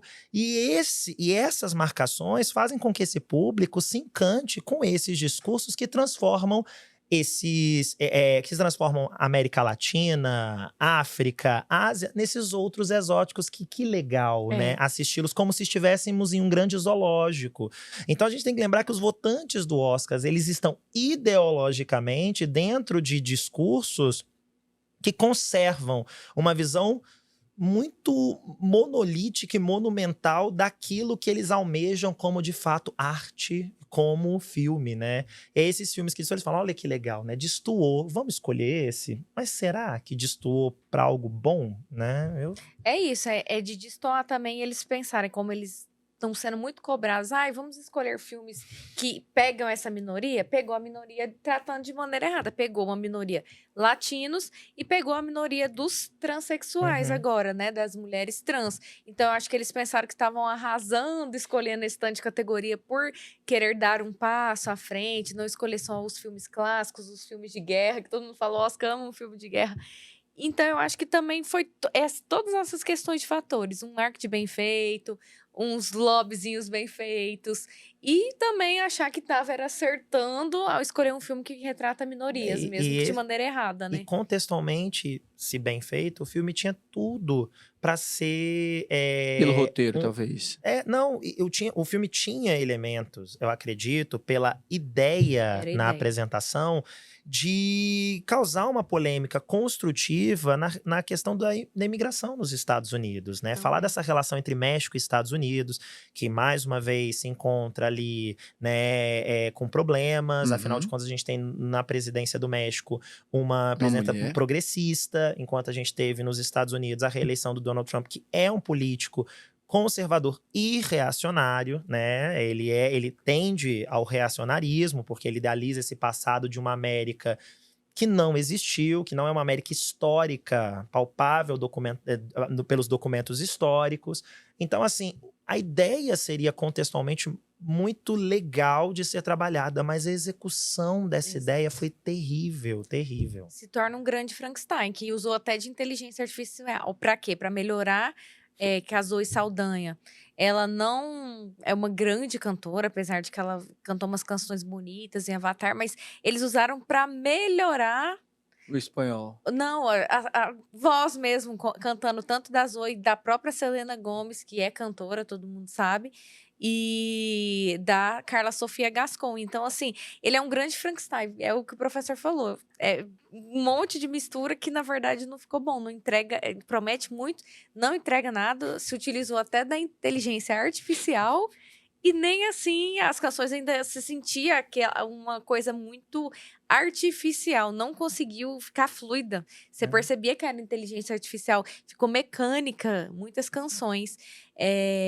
Prometeu ser um musical, assim, moderno, mas, na verdade, contemporâneo, mas, assim, não fazia sentido muitas nem as canções como foram feitas. E aí vem a pergunta, ponto forte, ponto fraco.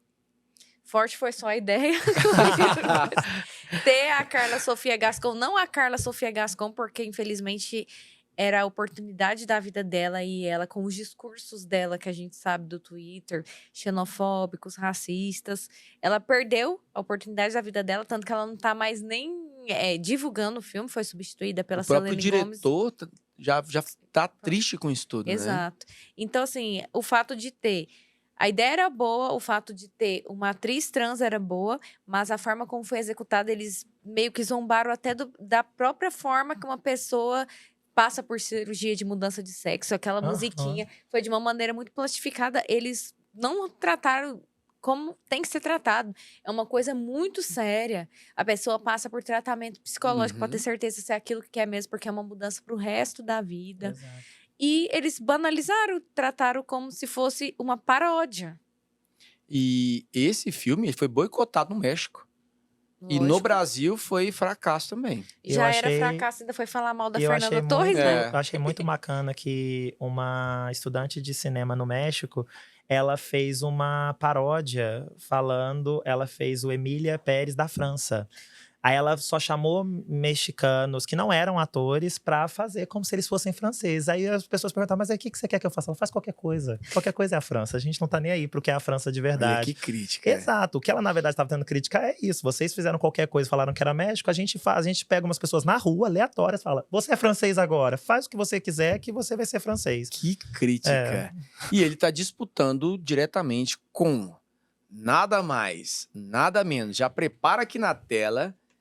Que aí vem final de Copa do Mundo, ainda estou aqui. Por mais que a Fernanda Torres fala, gente, não entra no clima de final de Copa do Mundo.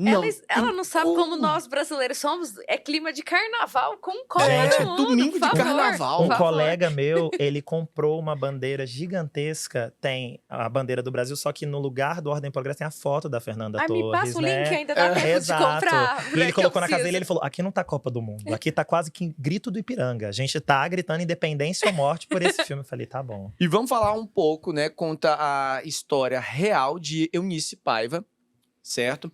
Dentro de um período muito delicado, que foi o período da ditadura militar.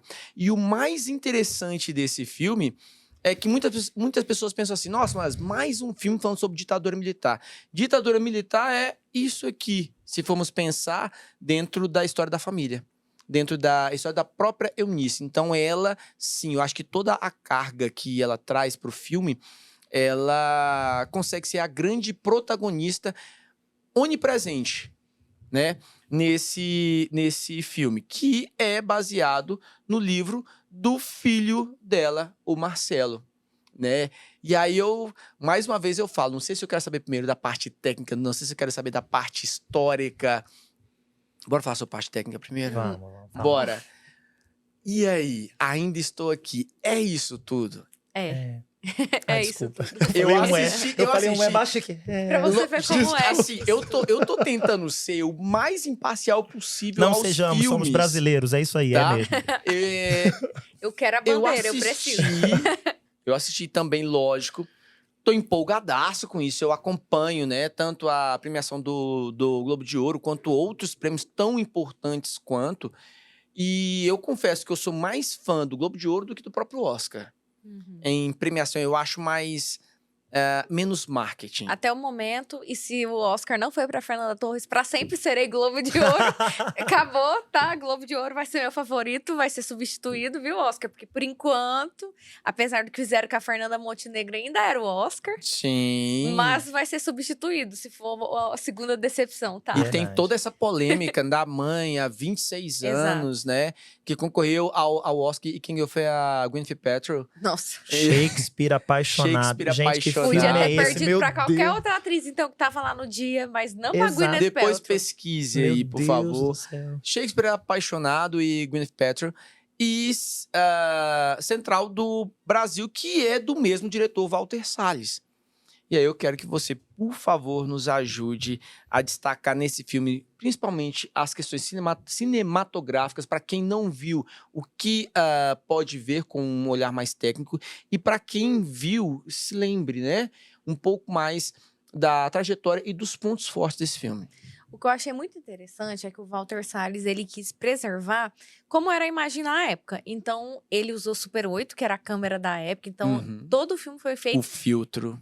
com imagem analógica, nada digital. Depois que ele teve que digitalizar, foi feito em película, tá? Pesquisem aí, isso não é da geração de vocês. O que é uma filme, né? O filme mesmo. Literalmente o filme. E depois teve que digitalizar, porque hoje em dia não tem mais como fazer o processo de edição de película. Se perdeu, mas ele conseguiu gravar e depois digitalizar para poder fazer edição e tudo mais. Então, realmente foi gravado em analógico e ele, inclusive, quis que ficasse tão realístico que ele deu câmeras Super 8 e espalhou para a equipe para eles brincarem. Então, as crianças que fizeram ali, o Marcelo, a outra filha, deu para o Celton, que fez o Marcelo Rubens, que fez o Rubens Paiva, e deu para a Fernanda Torres, Fez e para o resto dos filhos, todos filmarem também, se divertindo lá, e ter o olhar dos atores dentro dos personagens. Vou te atrapalhar um pouco com perguntas e curiosidades, que eu tô muito curioso, eu acho que a galera de casa também, que esse aqui é o nosso xodó hoje, desse podcast.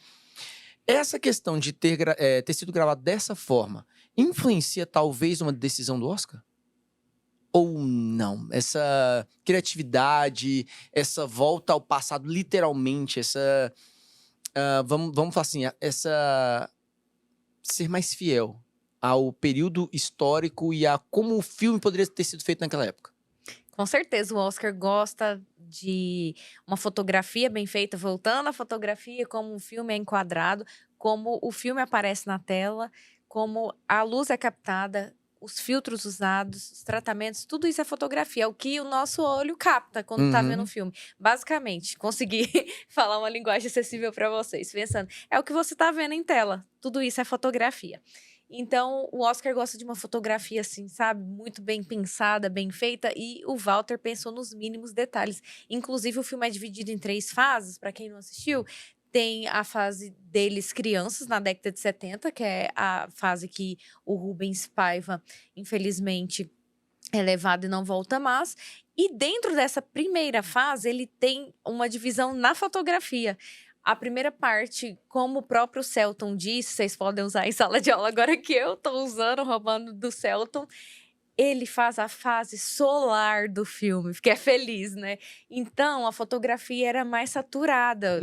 Granulada ele manteve sempre, na década de 70. Mas era mais saturado para mostrar como era feliz, como era solar aquela casa. Tem mais imagens, praia, cores sol, quentes. Isso. E a segunda fase, ela é mais dentro de casa, tem isso também. E ainda dentro da primeira fase, mas a fotografia dividida, ela, então, começa a ficar um tom mais só sépia, sabe? Que é o tom... Sépia são os tons Como eu vou explicar? É tom quente, mas sabe aquelas fotografias antigas que a gente pega explicando para os alunos? Dos nossos familiares, tem a preta e branca e tem aquela que era só tipo um bronze, assim. Aquilo é sépia. Então, ela deixa de ficar a cor saturada, quente, e fica mais tons frios. E esse sépia e do bronze, ainda nessa primeira fase. Na segunda fase, ele já deixa a câmera mais evoluída, justamente porque se passa nos anos 90. Meus anos, os anos que eu nasci ali, já estava indo para a transição. Então, é uma câmera com a qualidade já um pouco melhor. E aí a temos participação da mãe. 2014, ela já estava escalada antes da Fernanda Torres. Sério? Aí já era a Fernanda Montenegro para essa cena. E é uma cena que ela não fala uma palavra, mas diz tudo com o olhar, porque ela tem o mal de Alzheimer. Eu, antes de assistir o filme, eu infelizmente ainda não li o livro, quero ler. Não tive tempo ainda, porque eu tô na maratona do Oscar, E aí, né? antes de você falar algo do que você quer trazer, indicação, o livro vai cair na prova da UFGD, tá? A lista saiu essa semana, então ainda estou aqui. O livro Marcelo Rubens Paiva está indicado como leitura obrigatória para a UFGD. Então, leiam, eu também vou ler. Não vou prestar o vestibular da UFGD por enquanto, mas vou ler. Então, assim, aí eu pensava que Ainda Estou Aqui era a presença, todo o legado que o Rubens deixou.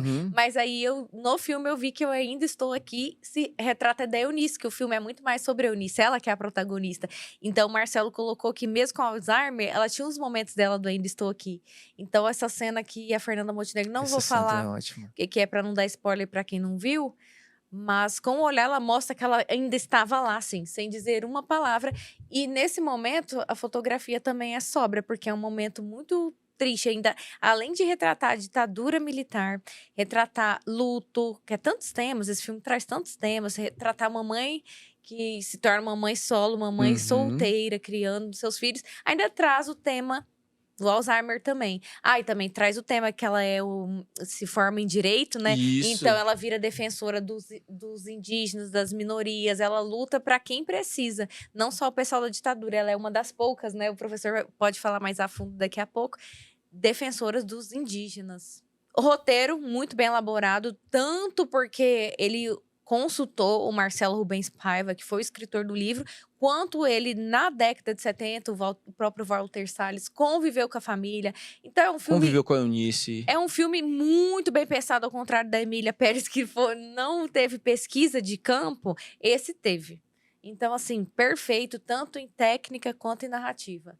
Muita coisa bacana. E eles também, outra curiosidade aí, técnica de bastidores, eles não usaram celular. O Walter pediu para eles emergirem mesmo na época, né, na década. Então, ela e a atriz que faz a filha dela mais velha, a Valentina, eu esqueci o sobrenome dela, mas eu lembro que é Valentina, a que fez a Vera. Elas ficavam fazendo crochê e conversando sobre a vida. Isso, saiu uma cena delas fazendo crochê. E prometo que são as duas últimas curiosidades. Eu tive a honra de entrevistar o Celton Mello na mostra, que tá tendo Amor, a Morte e as Paixões, que em breve vai ter de novo, lá do Cinex, desse ano. E aí, ele deu uma coletiva de imprensa pra gente, eu pude perguntar, ele falou que o Walter Salles é um diretor muito, muito detalhista. O jeito que ele colocava o copo, não, assim não tá bom, não era assim que o Rubens, que eu lembro, colocava. Então, ele é muito cuidadoso, ele merece, sabe? Porque é um diretor que ele pensa os mínimos dos mínimos detalhes. Ele gosta da verossimilhança, assim, ele gosta de ser o mais próximo possível. E o último detalhe que o Celton falou, ele tinha falado outra coisa, deixa eu lembrar agora, me deu branco. Enquanto você lembra, eu vou falar de duas coisas que eu li também. Uma delas... Eu já lembrei. Ele falou que que ele também, ainda falando isso dos bastidores, ele não ficava falando sobre a cena porque era muito pesado. Então, o que ele fez? Ele ficava brincando com as crianças, ele falou, eu sabia que eu não ia voltar, mas o Rubens não sabia. Tanto que ele traz a leveza, tem uma cena que ele despede da filha, tendo a certeza que ele ia voltar. Ele disse que a cena que ele sorri pra Eunice foi espontâneo. Do Celton olhou pra Fernanda, sorriu. Tipo assim, ele tinha esperança, ele achou que ele ia voltar. Então, ele não ficou conversando, porque ele queria trazer a leveza, se sentir dentro do método, né? Que a gente fala de atuação, dentro do Rubens. Então, ele esqueceu que ele não ia voltar. Ele tinha esperança. Ele falou, junto com o público, eu tava torcendo que eu ia voltar. A gente sabia do final, mas a gente tinha esperança. Não, ele vai voltar. Então, foi essas curiosidades aí técnicas. Que isso, aí. Beijo pro Celton, que foi incrível comigo. Outra curiosidade também Mas antes eu vou deixar o Rodrigo Tem falar. muita Não, coisa pode pra falar, pode falar. Eu quero ouvir essa curiosidade. O Walter Salles, pesquisas que eu fiz, demonstram que ele é um dos diretores mais ricos do Sim. mundo. É. Ele Do é herdeiro. mundo. Ele é herdeiro. É a profissão. Do Unibanco. Então, do grupo Unibanco. Então, ele tem uma participação muito grande no Itaú. Sim. Herdeiro que usa o dinheiro dele pra coisa Bem, boa, pelo né? menos ele né, que ele podia estar lá fazendo nada, gastando, indo nas festas, igual a maioria dos herdeiros. Não, virou cineasta de qualidade, detalhista. O Celton falou, eu não aguento mais, Walter, essa cena eu já fiz 35 vezes. Não está bom, vamos repetir. E foi muito elogiado, sabe por quem? Almodóvar. Só isso. Ai, ai. E agora vamos falar um pouco sobre esse fundo da ditadura que foi colocado lá. Inclusive, pessoal, já falei, né? Vai cair na UFGD. Já está caindo em simulados aqui pelo colégio. Eu quero saber do nosso professor de história, Rodrigo. Ai, vamos lá. Esse filme, ele... Olha, eu já até respondo a Você acha que... pergunta. Eu posso fazer uma pergunta pro professor? Pode. Você acha que é o tema do Enem desse ano, vocês dois? Porque eu tô achando que tem tudo pra ser. Olha, Você está falando de redação? É. Redação, Você acha que não? não necessariamente. Porque todo o tema de redação do Enem, ele é baseado em uma lei atual. Então, talvez sobre historicidade, sobre a necessidade de manutenção da cultura, necessidade de manutenção da história, sim. Eu acho que poderia ser. Dentro de uma lei que fala sobre cultura e dentro de história. Mas você me deu uma ideia muito legal. Vou colocar isso em uma redação. Se prepare. E na prova de história, a gente percebe que o Enem, ele tá ligado, sim, à atualidade, mas ele não traz isso de forma tão explícita, fazendo uma questão, de repente, sobre o filme, o que pode acontecer. Ele provavelmente trariam questões sobre a ditadura, sobre a tortura, sobre o que é um dos temas já mais cobrados no Enem, quando a gente faz aquele. Eu não gosto muito, porque parece que tem aluno que acha que é só o que cai, mas não. Quando nós pensamos a recorrência de certos temas de história, né, no Enem, ditadura está entre os temas mais recorrentes, né? Então, né, seria um gancho perfeito se o Enem se aproveitasse, que é um tema recorrente, com o sucesso do filme, também elaborasse questões ou apresentasse questões sobre esse período histórico. FUVEST, Unicamp, VUNESP. Não, São Paulo é sempre, é muito atual, né? São Paulo, eu até brinco com os alunos, o professor Tarran, que começou essa brincadeira, e eu sempre me aproprio da brincadeira do professor Tarran, no sentido de as bancas paulistas, elas fecham a prova delas com o noticiário do dia anterior, né? A prova vai ser lançada, se eles viram uma notícia interessante no dia anterior da prova ser impressa, eles, pera, vamos aqui digitar uma questãozinha e vamos colocar. Então, atualidades é currículo básico para quem está pensando em vestibulares em São Paulo. Mas vamos lá. A minha resposta, inclusive, para aquela sua primeira pergunta, de qual filme vencedor do Oscar te marcou muito, é Ainda Estou Aqui. Porque Sério? vai ganhar. E por quê? Amém! Vai ganhar qual das três? Deus! Vai ganhar tudo. Isso. Vai ganhar tudo, Todo que vai tá ganhar indicado, tudo. né? Inclusive as outras categorias que nem tá concorrendo, a galera vai entregar o prêmio, vai falar assim, gente, eu nem merecia, toma, ainda estou aqui. Eu quero premiar essa criança, eu quero premiar esse O cachorro. cameraman. Isso, o cachorro tadinho vai atropelar, toma aqui. Vai dar spoiler. Desculpa. A gente prometeu que não ia E dar assim, spoiler. tá, desculpa. Não morre. Aí, Você pessoal... deu o pior spoiler aí do que eu mais Ai, chorei do filme que horror. inteiro. Mas o que acontece, né? Por que eu falo isso? Primeiro, porque é um período muito difícil, né, da nossa história recente. A gente pensa a história do Brasil, vamos ignorar a colonização.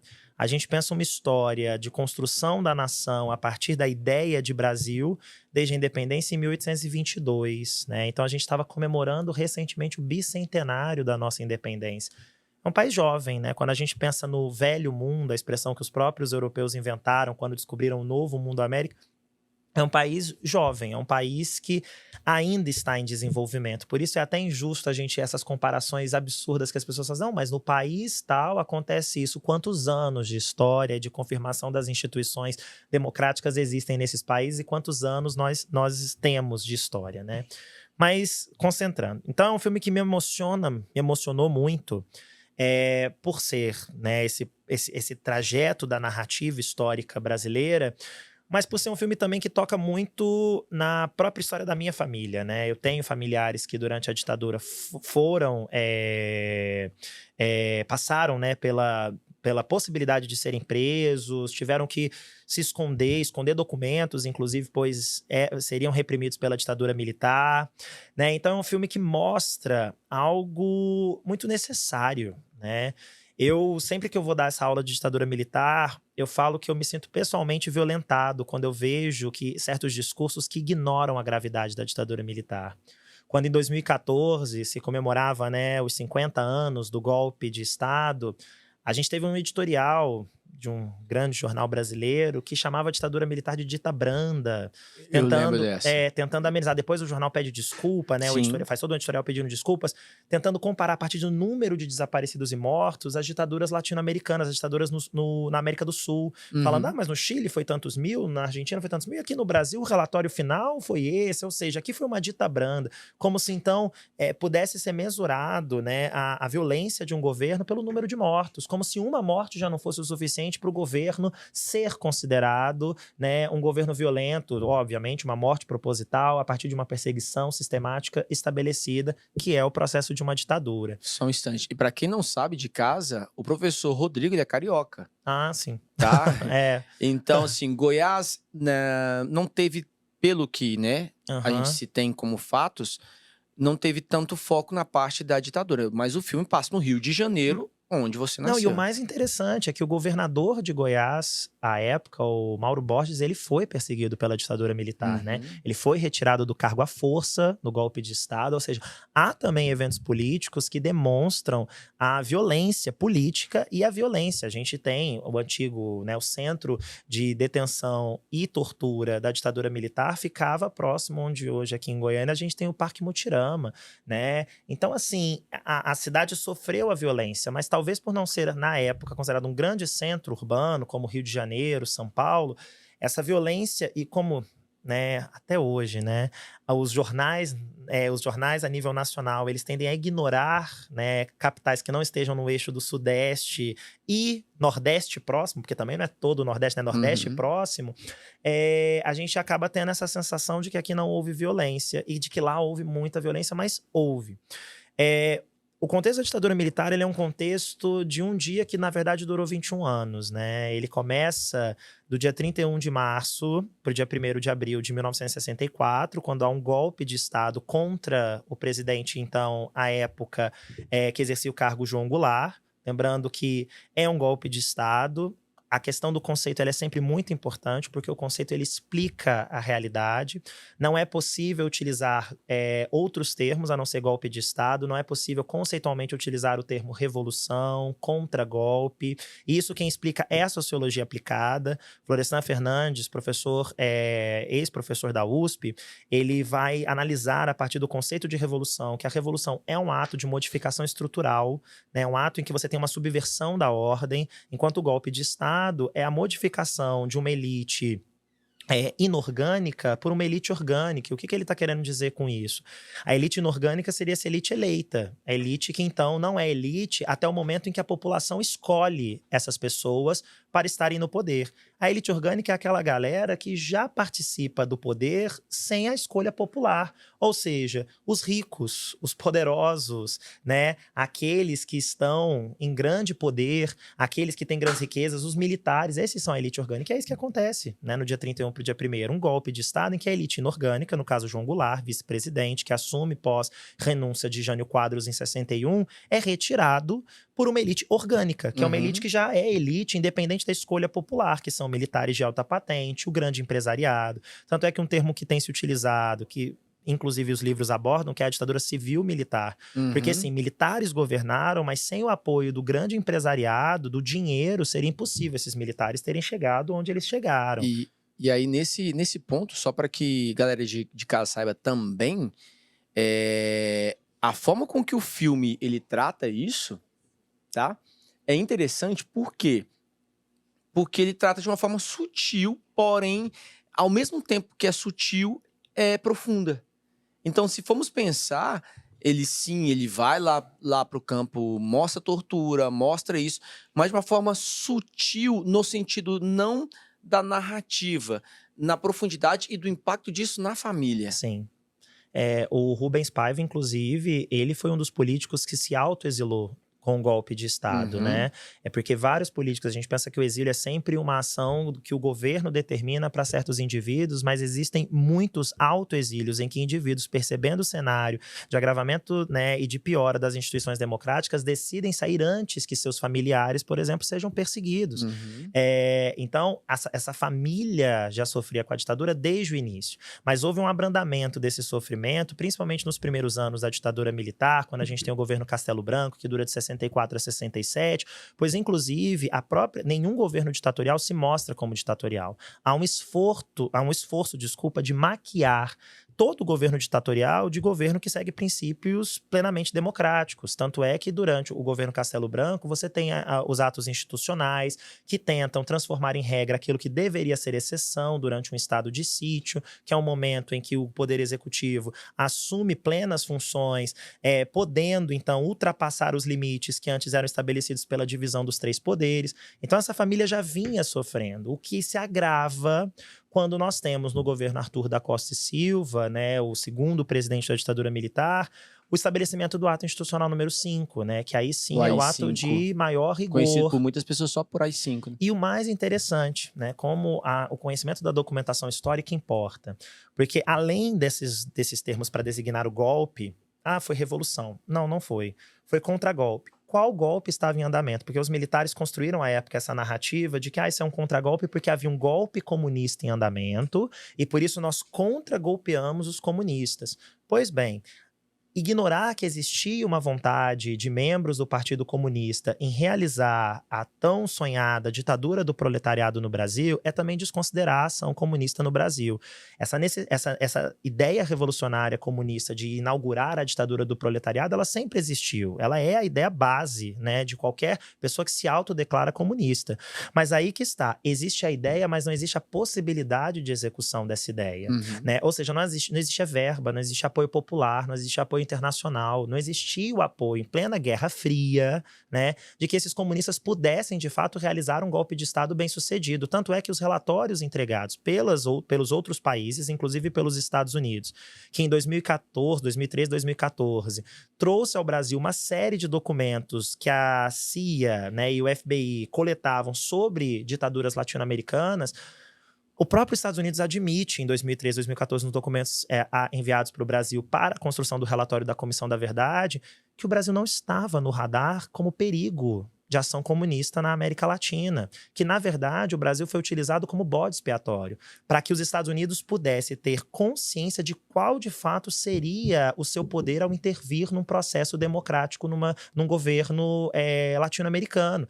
E vendo o sucesso, né, da sua intervenção militar e financeira aqui no Brasil, o que os Estados Unidos começam a inaugurar na América do Sul como um todo? Outras ditaduras. Uhum. A do Brasil é só a primeira. A gente vai ter a do Chile em 73, a da Argentina em 76 e por aí vai. E uma coisa interessante e atual, para quem não sabe ou não acompanhou, a Fernanda Torres falou sobre isso em um dos maiores programas de televisão. Falou sobre essa questão dos Estados Unidos terem financiado e idealizado a ditadura militar na América Latina. Exato, e não há nem como falar que absurdo, né? Por exemplo, os entrevistadores, porque esse é um documento público, os documentos consultados, óbvio, resguardando o nome de pessoas, locais, mas há ali páginas e páginas de documento público. Isso é um documento público, né? Esse é um documento que pode ser acessado por qualquer um, pois ele está nos arquivos do Centro Histórico Nacional. Pois bem, a ditadura é esse ano que dura 21 dias, começa em 64 e termina em 85, com o processo eleitoral ainda bastante controverso, né, de Tancredo Neves, que acaba, quem assume é o José Sarney. Uhum. E a ditadura é um momento reacionário em que tenta se construir um outro Brasil a partir de um passado idealizado de um Brasil que nunca existiu. Um Brasil que ignora as diferenças, um Brasil que violentou indígenas. A gente tem um relatório chamado Relatório Figueiredo, que aponta, né, caça esportiva de indígenas no norte do Brasil sob o conhecimento do governo da ditadura militar.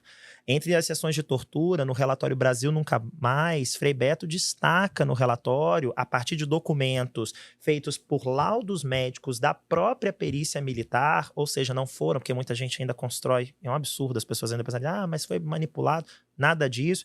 Pelos laudos médicos da própria perícia militar, que mulheres foram estupradas durante sessões de tortura, tiveram objetos e animais mortos introduzidos, que mães tiveram a visita de seus filhos menores de idade na cela para que elas pudessem, então, ali entregar alguma informação, né? Esse relatório Brasil Nunca Mais, inclusive, é bem interessante, ele está em livro, divulgado também nas principais livrarias do Brasil, ou seja, a gente tem um material extremamente acessível. Isso é utilizado no filme. Muito utilizado. A gente tem os áudios da reunião do ato institucional número 5. Nós temos os áudios, a reunião que durou mais de 1 hora, né? Os áudios completos disponíveis. E o mais interessante é que um outro grupo nega que isso tenha sido uma ditadura, né? Não, isso foi um regime democrático de força. Eu nunca vi um Frankenstein conceitual mais elaborado. No Emília Pérez. Exato, Emília Pérez, os conceitos, né, históricos. É uma ditadura porque, na reunião do ato institucional número 5, os próprios elementos do governo admitem que aquilo era uma ditadura. Nos áudios, a gente vê, por exemplo, o próprio Arthur da Costa e Silva e os ministros dele alegando o quê? Se até então negávamos que estávamos em uma ditadura, a partir do ato institucional número 5, não conseguiremos negar mais. Ou seja, há consciência de que é uma ditadura dos próprios governantes. Então, é um passado que ele precisa ser revisitado constantemente. E um ponto principal desse filme também, a trilha sonora. Né? A trilha sonora é emblemática e ela reforça muito tudo isso de quem esteve lá, quem viveu lá e que transformou isso em arte. Eu só queria, antes da gente falar da trilha sonora, só pontuar a fala de um professor que eu gosto muito, professor Luiz Simas. Sou eu? Também, mas não foi você que falou.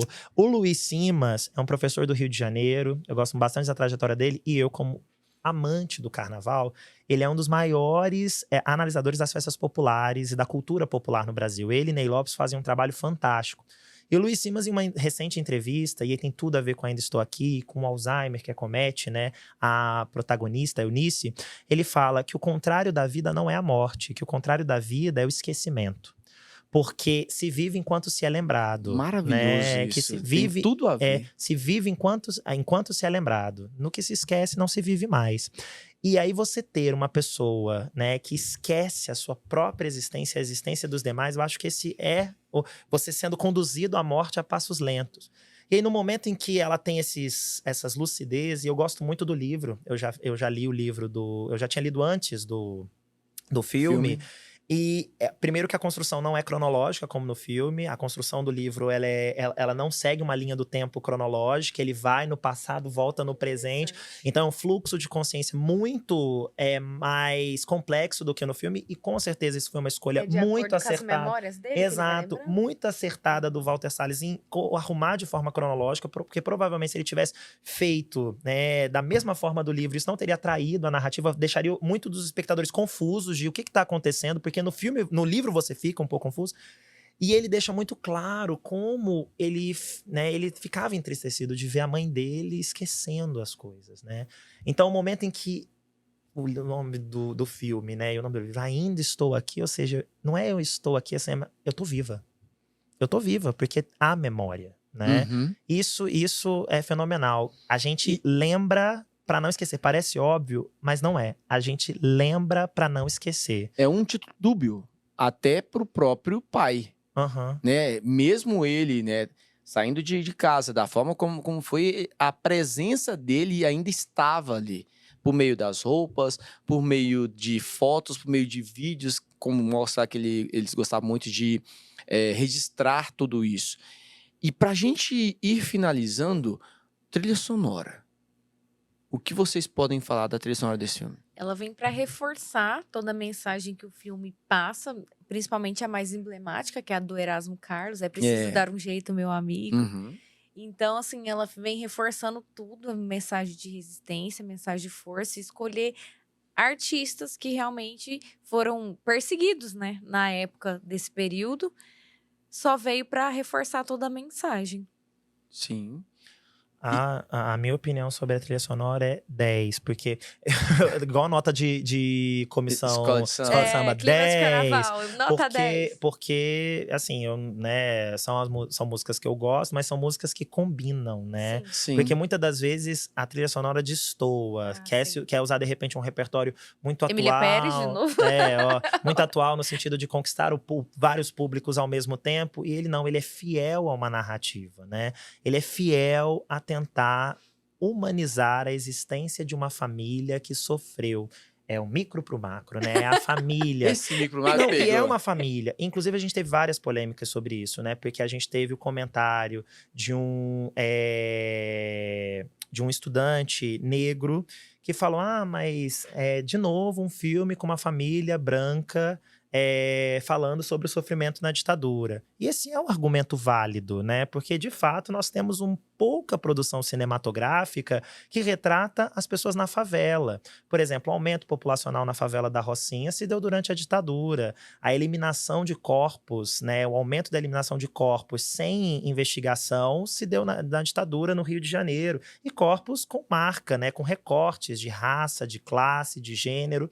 Então, realmente, é uma boa argumentação para, de repente, ativar nos cineastas a necessidade de apresentar um outro Brasil que também sofreu na ditadura. Mas uma isso outra representatividade. Mas isso não desvalida. Eu acho que é uma adição. Isso não desvalida o que foi feito em Ainda Estou Aqui. É apenas uma adição ao que também pode ser feito e deve ser feito.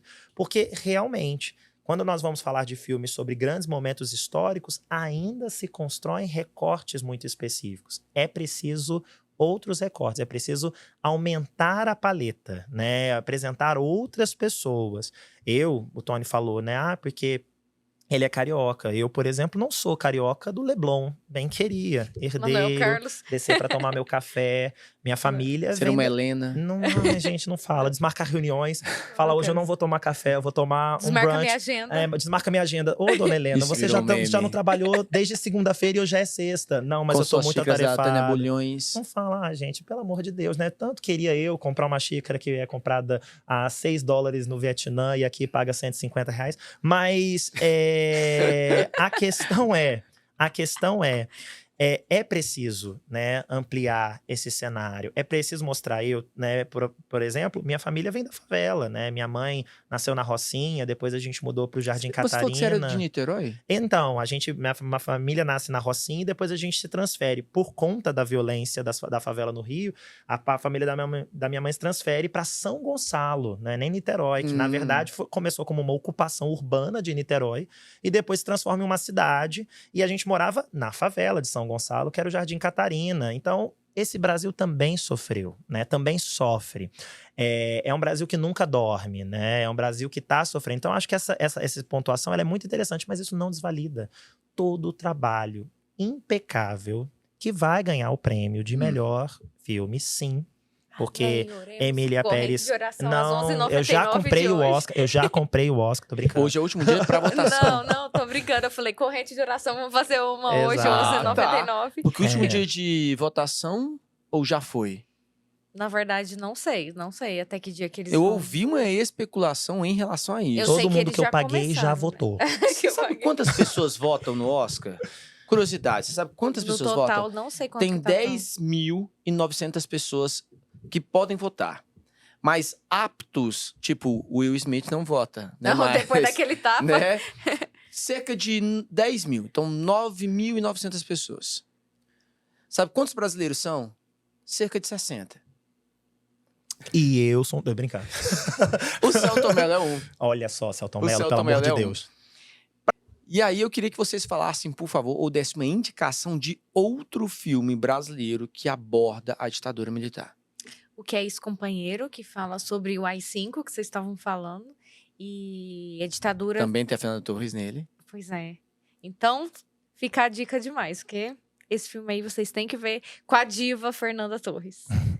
Você, Rodrigo? O meu é O Ano em que Meus Pais Saíram de Férias. Eu gosto muito desse filme porque ele apresenta a partir da ótica de uma criança que vê os seus pais alegando que estão saindo de férias, saindo e ele fica, então, sob a guarda, né, sob a tutela de um senhor e sem entender muito bem o que está acontecendo com os pais, acreditando que esses pais vão voltar a qualquer momento. E é bem no momento que o Brasil está vencendo a Copa do Mundo de 1970. Então, todo um fanismo, uma euforia, e as pessoas ignoram essa criança, né? Ou seja, mostra o poder do futebol, do futebol, né? Tanto da cultura do futebol, mas também de como as pessoas muitas das vezes se alienam de suas próprias realidades frente a uma comemoração coletiva, porque a própria criança vai esquecendo, né? Ao longo do filme, onde estão seus pais, até que no final ela lembra, meus pais não vão voltar de férias, e aí vocês assistem o filme e veem o que acontece. Maravilhoso. E lembram da perguntinha, né? Que eu falei sobre o filme que vocês, assim, vencedor do Oscar. Então, Rodrigo, desculpe, mas ainda estou aqui até o dia 2 de março, não pode ser indicado aqui. Pode, Um gente. filme já vencedor do Oscar. Eu já paguei. Tô brincando. Você tá nesse, já ganhou, né? Final de Copa do Mundo. Mas eu quero um filme que vocês indicariam até pra galera de casa, vencedor do Oscar. E por que da escolha desse filme? Eu gosto muito de Forrest Gump, contador de histórias com o maravilhoso Tom Hanks. Estamos aqui contando história no podcast, então eu queria indicar pra você, esse filme, pra melhorar suas redações. Você é aluna aqui do WR. e que tem muito contexto histórico. Exato. Muito contexto Ele histórico. passa fases muito importantes, assim, épocas Da Guerra históricas. Fria Ele nos lá, Estados aleatório. Unidos. Eu tava correndo. Forrest Gump, filme maravilhoso. Que é tido como o melhor filme do Tom Hanks. Pra mim é também. E pra mim é um dos Gente, melhores do E Oscar. por incrível que pareça, é o meu filme favorito da vida. E você esqueceu. Da vida. Não, é porque eu não queria citar esse filme, porque eu falei, não, é meu filme favorito da vida, não quero ficar citando meu filme, Então mas é o meu citei filme por você aí, favorito ó. da vida. Homenagem, da vida. professor Rodrigo. Principalmente o final, né? Quando a gente percebe. Não conta. Ai, eu Não quero dar dê spoilers. spoiler. Então eu vou fazer um podcast sobre Então spoilers. faz eles ficarem curiosos, então, sem spoiler. Não pode dar spoiler. Então é isso, eu vou fazer um outro podcast. O meu é o Anatomia de uma Queda, que é um filme mais recente, mas é um filme muito bom, Alemão. construído pelos diálogos, né? Também não é um filme de grandes Na verdade, eventos. ele é francês com uma atriz alemã. Mas... Aquela atriz maravilhosa. Exato. Não, tudo é incrível. E o que eu mais gosto é de como os diálogos constroem a narrativa sobre protagonismo, né? Sobre como ela se faz protagonista, né? Mesmo nos momentos em que ela não desejava ser a protagonista da situação, que é uma situação polêmica. Assista, eu não vou ficar dando spoiler, só no meu podcast. Spoiler, Rodrigo, tô brincando. No meu grupo de WhatsApp. Exato, eu vou mandar vários áudios. Mas eu gosto muito desse filme. Eu vou falar de um que, assim, me marcou bastante, me fez pensar muito. Você falou sobre a questão do Ainda Estou Aqui, que você sempre, quando dá aula sobre ditadura, sente, né, uma questão muito forte. Eu, porque eu sou bisneto de escrava, Corra, que ganhou o Oscar de melhor roteiro original. Então, assim, é um filme que vai fazer você pensar bastante. Eu acho que você deveria assistir 2, 3 vezes para você entender até uma possibilidade do porquê que as pessoas são racistas, né?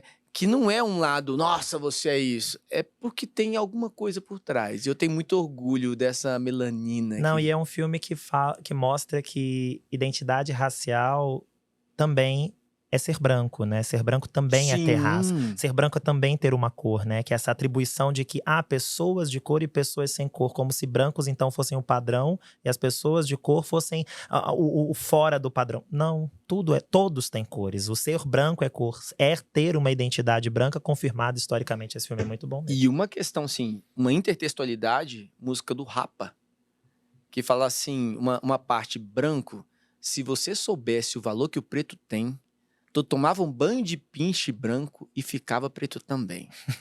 Então tem tudo a ver com esse filme. Corra, é um filme contemporâneo. Maravilhoso. Tem um suspense por trás. Vou deixar assim, não vou falar mais nada não. Deixar que você assista. Sem spoilers, Simone, por favor. Sem spoiler. Mas estamos aqui finalizando.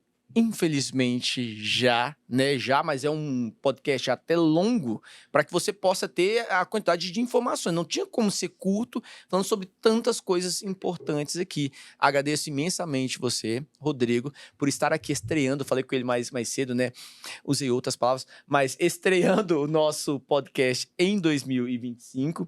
E você, Débora, principalmente pelo convite, aceitou sim de prontidão, né? Uma honra. Muito obrigado mesmo. Espero que esse seja um e outros possam vir também. Também O espero. Rodrigo, ele vem por obrigação, gente. Só chama assim, vem. Acabou de voltar da licença paternidade, né? A terceira e última? Terceira e última. Terceira e última Certeza? licença paternidade. E você, lógico, a casa está aberta para que você possa voltar. E eu vou dar um tempinho para as considerações finais de vocês, ok? Começando por você, Rodrigo. Eu também agradeço pelo convite, né? Trabalhando aqui no WR, a gente tem a oportunidade de explorar outras maneiras de comunicação, né? Didática, e essa é uma maneira com a qual eu não tinha ainda tido contato algum, né? Tanto que é tudo muito novo, até aquela coisa, né? A gente vai na casa das pessoas e fala assim, desculpa qualquer coisa, né? Mas, ao mesmo tempo, eu fico muito honrado de poder falar sobre cinema e sobre uma temática histórica tão importante. Então, só tenho a agradecer mesmo pela participação e podem contar comigo para a próxima. De nada pelo convite. Tá? Tá certo. Vocês não têm noção do quanto que eu encho o saco do Rodrigo no colégio, gente. Vocês não têm noção. É quase todo dia. Débora, suas considerações finais, por favor. Tenho nem palavras para agradecer, né? Uma janela para mostrar o meu trabalho, conversar com professores tão intelectualizados é sempre aumentar o repertório cultural, né? E quero convidar vocês a conhecerem lá o meu trabalho. Vou deixar aqui para vocês é youtube.com/maisfilme ou @Débora com H no final, mais filme no singular, licença poética. Eu tô com professores aqui de humanas. Que isso. Mas tem uma historinha que quem quiser eu explico por que ficou mais filme assim na licença poética. Muito obrigada, espero voltar aqui mais vezes. Então, para você que está aí, ó, acompanhou esse podcast, pode ficar tranquilo que teremos outras edições ao longo do ano. E, ó, sejam bem-vindos ao nosso WR na Rede.